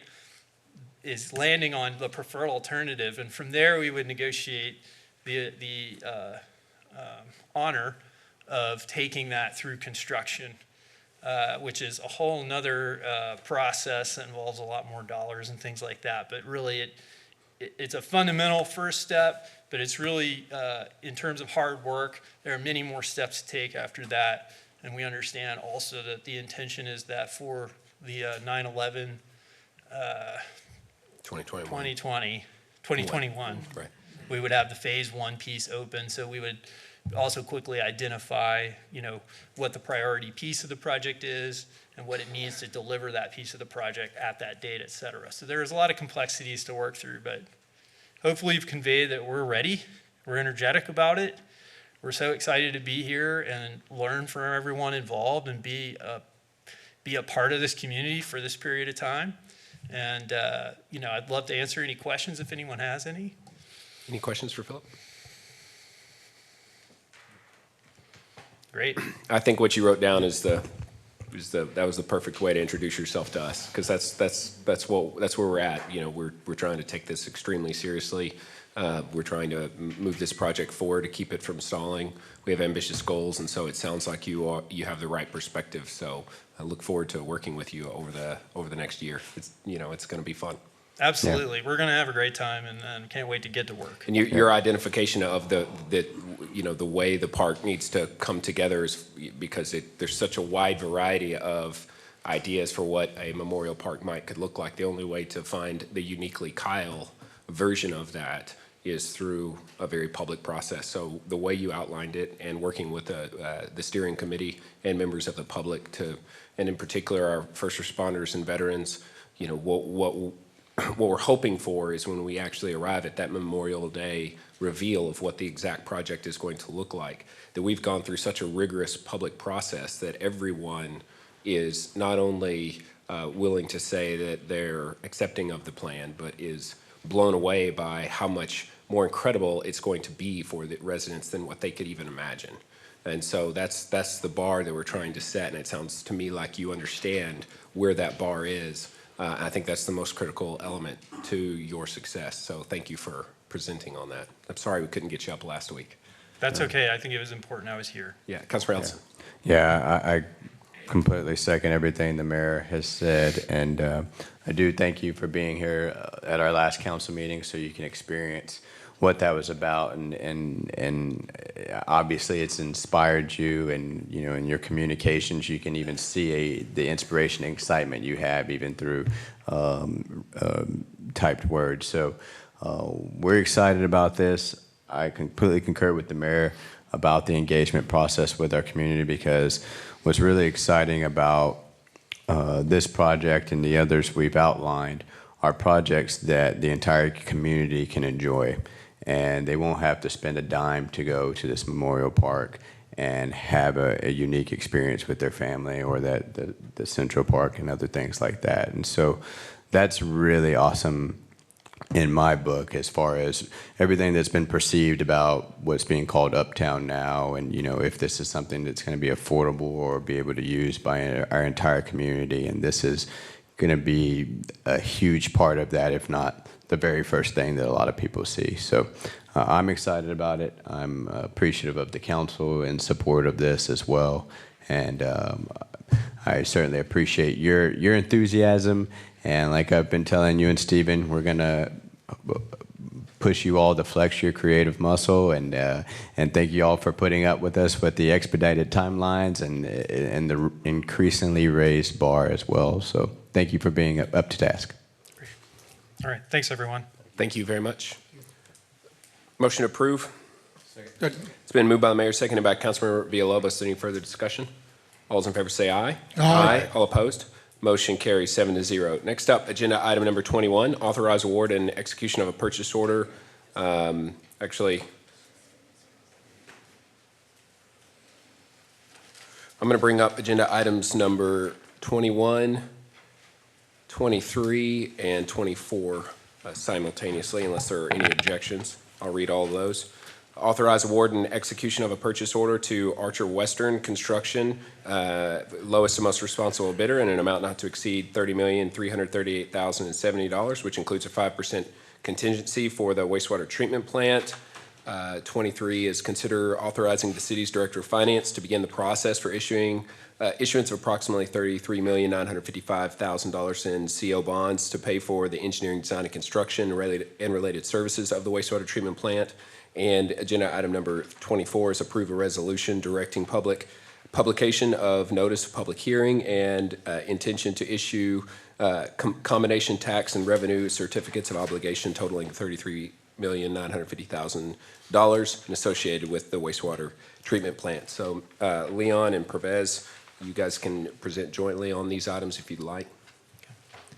Good evening, Mayor, Council. Leon Barber, City Engineer. Mayor and Council, I have to let you know that this is the largest contract I've ever had to bring to any council for an award. So it's a lot of money. What I wanted to do is introduce you to our project manager. She comes from the city of Austin. She retired there. She has 28 years of experience as a project manager with the city of Austin Water Utility. So she brings a lot of experience to the table, and I was just fortunate that we were able to get her out of retirement to come handle this very important project. So she's pretty tough. She's going to be tough with our contractors, so I'm not worried about us worrying about her handling her position with that project. So I'll introduce you to her, but her name is Yvonne Gilvallejo, and she's going to handle the presentation. Thank you. Good evening, Mayor and council members. My name is Yvonne Gilvallejo. As I was introduced by Leon, I did spend 28 years with the city of Austin, construction management, design through construction. I've done large diameter infrastructure, water, wastewater, lift station rehabilitation, lift station demolition, and wastewater treatment plant improvements. What I have here is just a very small presentation for you to kind of give you the big picture of what exactly this project is going to accomplish for the citizens of this city. So right now, what you're looking at is a current wastewater treatment plant facility. You'll see on my right, you'll see a list of all the important infrastructure items that we have. We have the two bullseye treatment plants. The first one was built in 2000 at 1.5 MGD, and the second in 2006, also 1.5 MGD. And if I'm going too fast, you can just slow me down if you'd like, that's fine. So what we're going to do with the expansion is add an additional 1.5 MGD to treat for a total combined capacity of 4.5 million gallons with the expansion that we're going to build. What this diagram shows you is the existing facility, and then it shows you the expanded facility. And the numbers on the right explain all the different major components of the treatment system that we're having. So we're basically bringing the City of Cowell's wastewater treatment facility into the more modern treatment process of aeration basins, secondary clarifiers, UV disinfection, ultraviolet disinfection for our system, and we will still be going into Plum Creek. Our solids, let me change that. Our solids handling will still be done by others at this time. We hope to bring on our own sludge handling facility, meaning do water belt filter press to get the water out of the sludge and then transport that off-site. What this shows you is another overview of the project site. I wanted to demonstrate here that we will not be coming into the construction site through the neighborhood, that we will be coming, and I know I'm going to butcher this name, it's Henrik Lane, is where. Henrik Lane. We're going to be coming in through there, so all construction traffic will be coming in through that road and up into the easements that we've acquired to the plant site. We'll have a couple of lay-down areas here for all the materials and the equipment that will be needed to build this facility.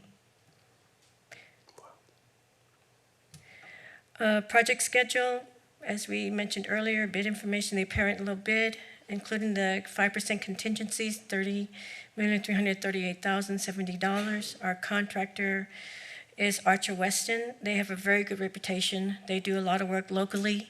They're a national company. They have one of the things I like about them is they have all their own equipment. So we won't be renting or waiting for them to organize equipment. So all of that is on their equipment list that they submitted in their bid packet. We're here today to ask for your approval, and we hope to have a notice to proceed sometime in February and March this year. We will be constructing this in 650 days. I did talk to other contractors and other engineers and asked them if that seemed reasonable, if they would get it shorter or longer, and they all said that that's pretty realistic to have a construction of this type in that number of days. So if there are any other questions that I may answer. Just one question as it relates to capacity of our current facilities. Obviously, you'll have to be adding new elements while keeping the current facilities That is correct. operational, and we're looking at 2 years before we actually flip the switch for the new facilities. Is that what I'm understanding? That is correct. Now, but what part of the expansion is that when we bring the new system, the new train online, we're going to take down one of the existing plants for modifications to that. And then once we'll switch the flow over again and do the second plant. Now, with the operator building, the operators will be able to do all the switching and everything just through a SCADA system. So they won't actually be out there turning valves unless something electrical happens. They'll be able to do that with the control of a button. They'll be able to see all the operation facilities. They'll be able to see how much flow goes into which train. They'll be able to monitor the treatment process. It's going to be so different than what they're experiencing now. And I think what I'm hoping is that it really changes their philosophy and they become excited as I am, because I've been through this type of process before. And it's very exciting to see what you have and then bring in almost like state-of-the-art treatment system. So I'm hoping to get their buy-in and get them excited about it. Do we have any concerns about capacity over the next 2 years as we're bringing these new, because we're depending on weather and usage, I know we're close to our limits. I'm not sure that I'm the best person to answer that. It may be more Tim or Brian that can answer that question.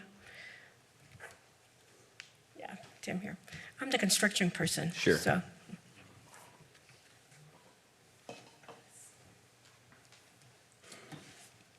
Good evening, Mayor, Council. Tim Sanford, Division Manager, Treatment Operations. So to answer your question, is there a concern that we're going to exceed our permit and be out of compliance?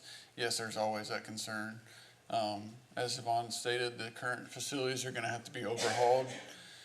The current condition of the facilities, as you know, they're not of the greatest condition right now.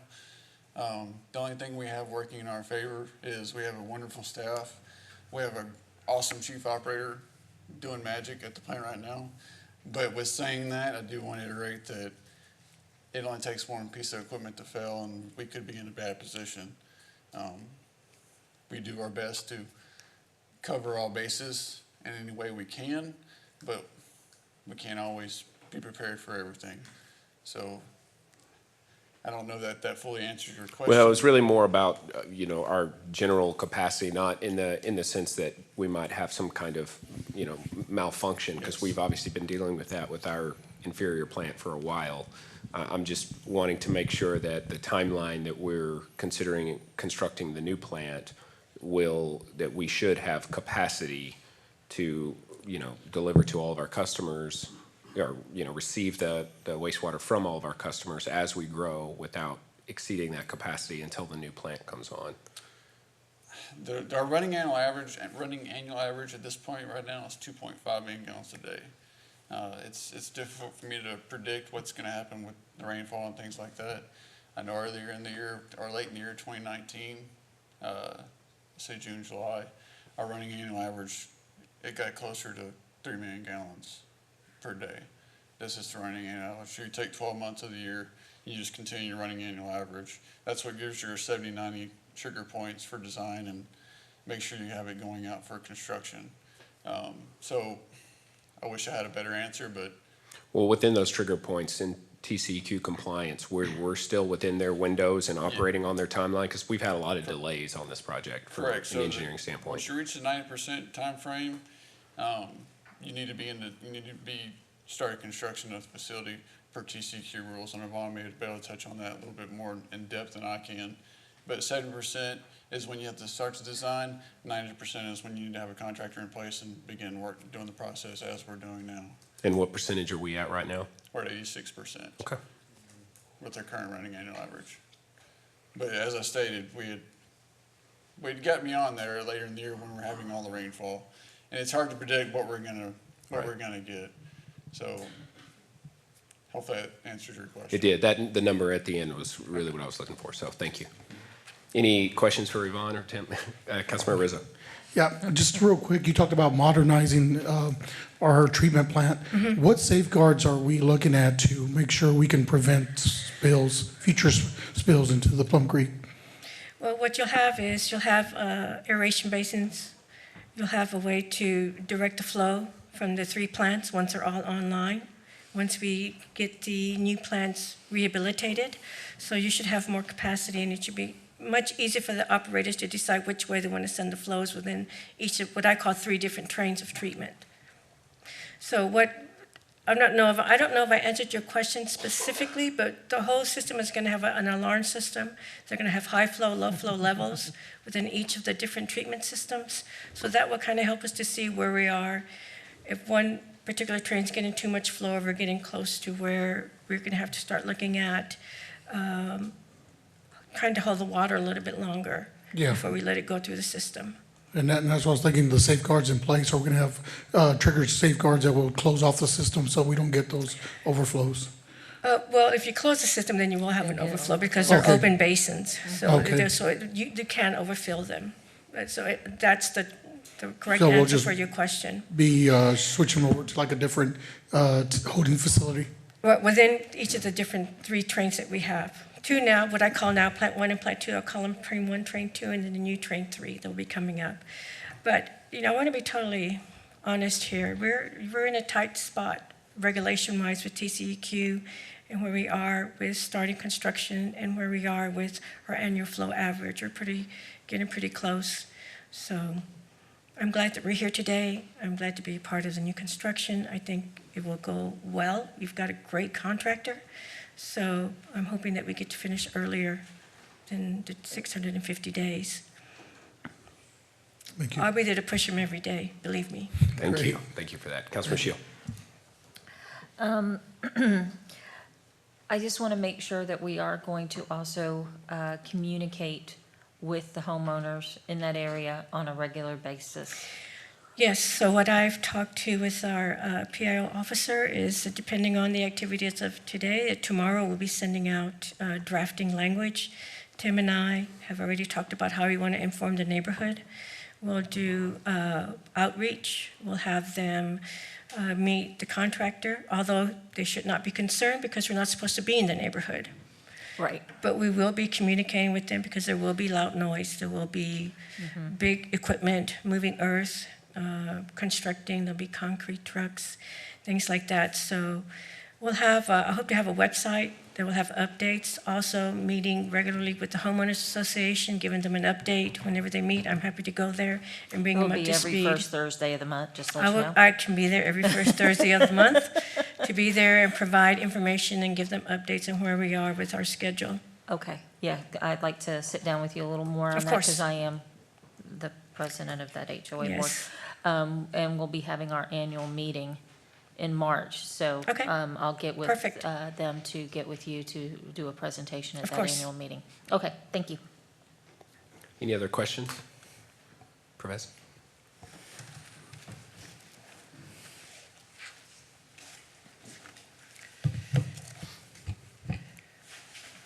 Mayor Pro Tem, council members, for the record, I'm Pervez Mohit, City's Director of Finance. So, Mayor, I'll cover agenda items 23 and 24. Under 23, staff is seeking City Council's authorization to begin the process, not to actually issue the bonds, but to begin the process of working with the city's financial advisor, bond counsel, the credit rating agency, underwriters. The amount of debt that is being planned for issuance is not to exceed $33,955,000. The type of debt will be combination tax and revenue certificates of obligation, Series 2020. The purpose of issuing this debt will be to pay for the treatment plant expansion project that our engineering team just went over. Our tentative schedule is to come back before council on April 7th. This is when our city's financial advisor and myself will present to you the bond pricing and market report. We will have approval for our city council to consider for the bond ordinance. We will also have a public hearing prior to that. And of course, approval of other bond-related documents. We have the city's financial advisor here present tonight if you all have any specific questions as to the process and timing. But short of that, we'll be here on April 7th for the actual bond transaction. Mayor, I'll be glad to answer any questions, or Chris Allen is here to answer any questions on item number 23. Any questions for Pervez or Mr. Allen? I think we'll look forward to seeing that report, obviously, when the time comes. Yes, sir. So thank you for that. Thank you. On item number 24, staff is requesting council's approval of a resolution that directs staff to publish a public notice of public hearing and the city's intent to issue debt. And this, of course, this debt will be for the treatment plant expansion project in an amount not to exceed $33,955,000. Any questions on that item? Any questions?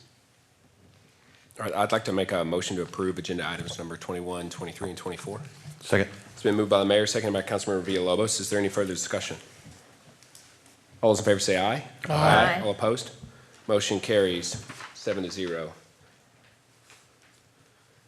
All right, next up, agenda item number 22, first reading, approve an ordinance amending the city's approved budget for fiscal year 2019-2020 by increasing the total appropriations for expenditures in the general fund by $900,000 for design and construction plans for the new police station, in the hotel occupancy tax fund by $7,000 for additional funding for the 2020 Kayak Summit, in the wastewater utility bond fund by $21,900,000 for treatment plant expansion project, and in the tax increment reinvestment zone number 2 donation fund by $750,000 for architectural services.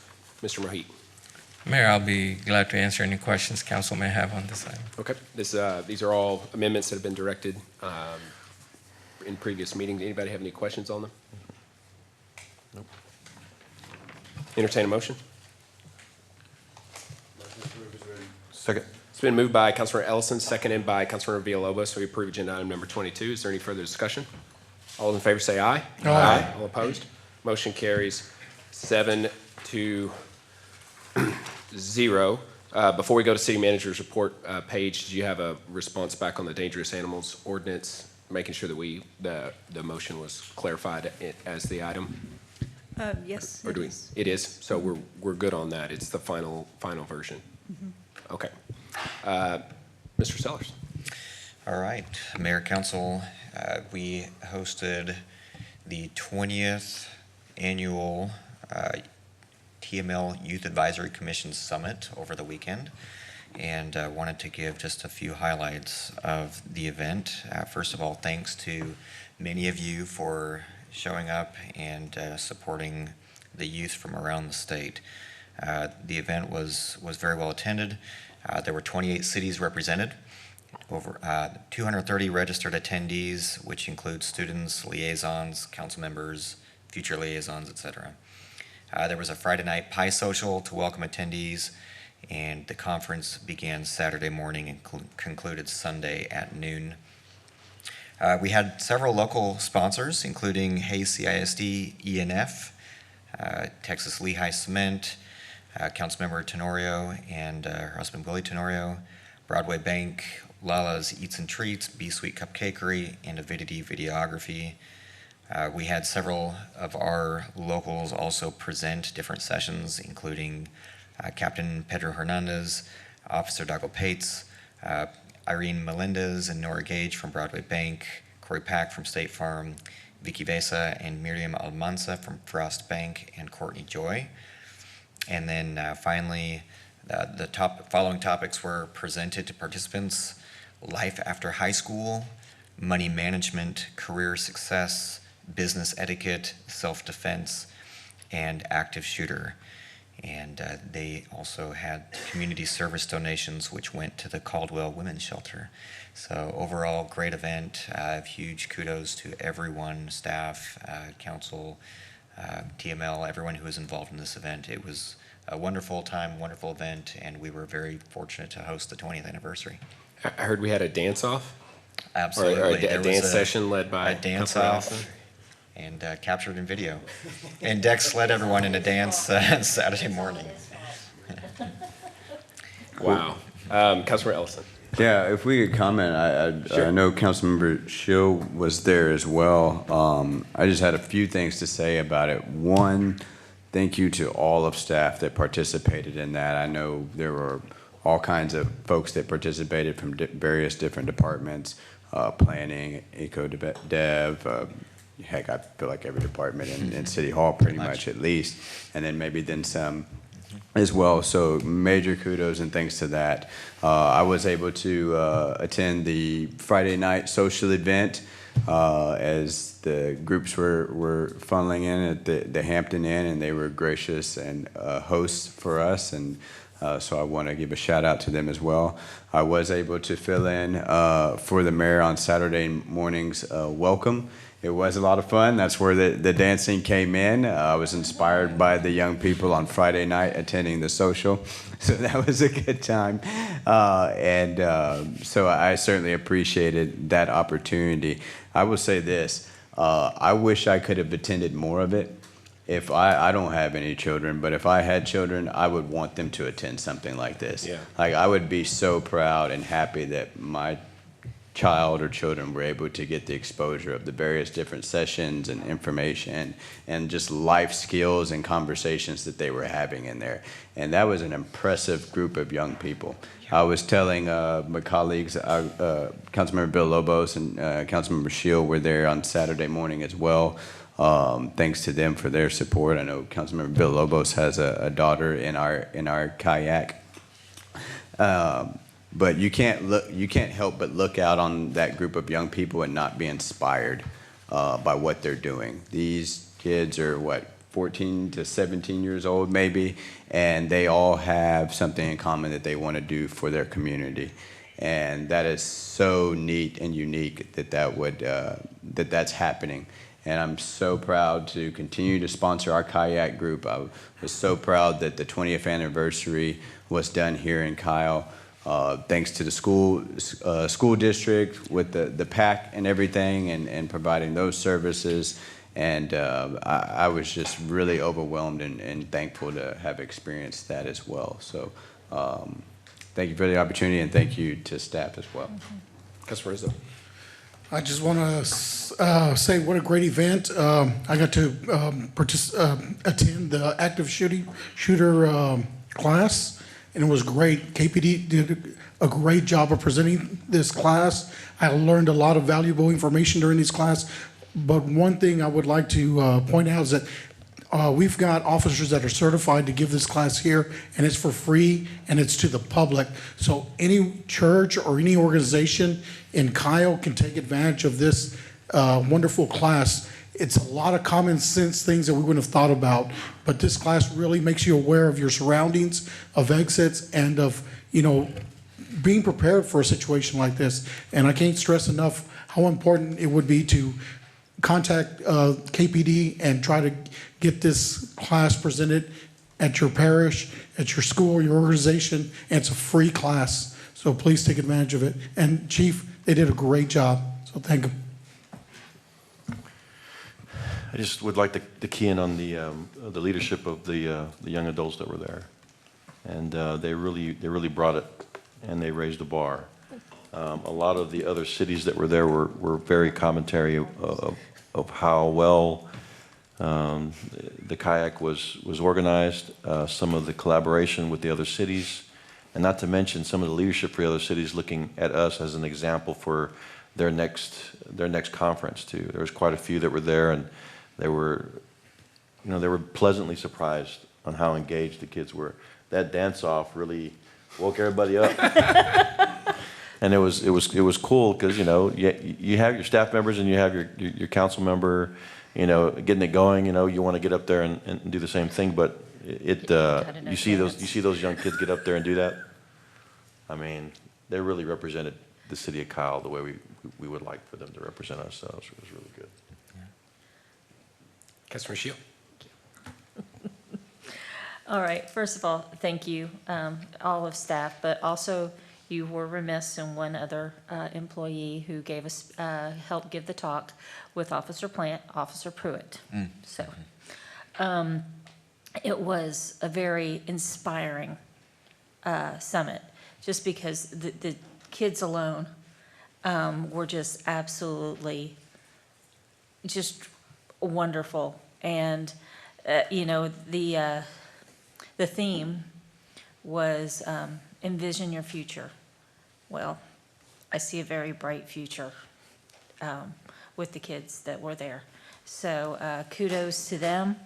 They put in a lot of hard work just for this summit. So I do want to say that. Also, yes, Councilmember Ellison, he knows how to fire up some kids. I tell you what, I was supposed to talk after him. Yeah, that wasn't happening. But one other thing I do want to mention, the keynote speaker, Michael Flood. He gave a very powerful message. And so if the three of us who were there can remember, we see inside everybody. We look an adult in the eyes for 9 seconds, and no one eats alone. No one eats alone. So it was a very inspiring talk, and so kudos to the kids for choosing him. So thank you very much. Thank you. I think Officer Pruitt won the dance competition, didn't he, with the worm? Probably. I don't think he would have been able to hold a candle to some of the young people. I will have to say, it was 9 o'clock on a Saturday morning, so I had to think of something for teenagers to get up and get energized. So. All he had to do was just to cue up the music, and they were ready. Anything else? All right, executive session. All right. Pursuant to Chapter 551 Texas Government Code, the City Council reserves the right to convene into executive sessions from time to time as deemed necessary during this meeting. The City Council may convene into executive session pursuant to any lawful exception contained in Chapter 551 of the Texas Government Code, including any or all of the following topics: pending or contemplated litigation, or to seek the advice of the city attorney pursuant to Section 551.071. Kinder Morgan lawsuits, and do we have anything on the bond election? Yes, go ahead. Bond election. All right, thanks.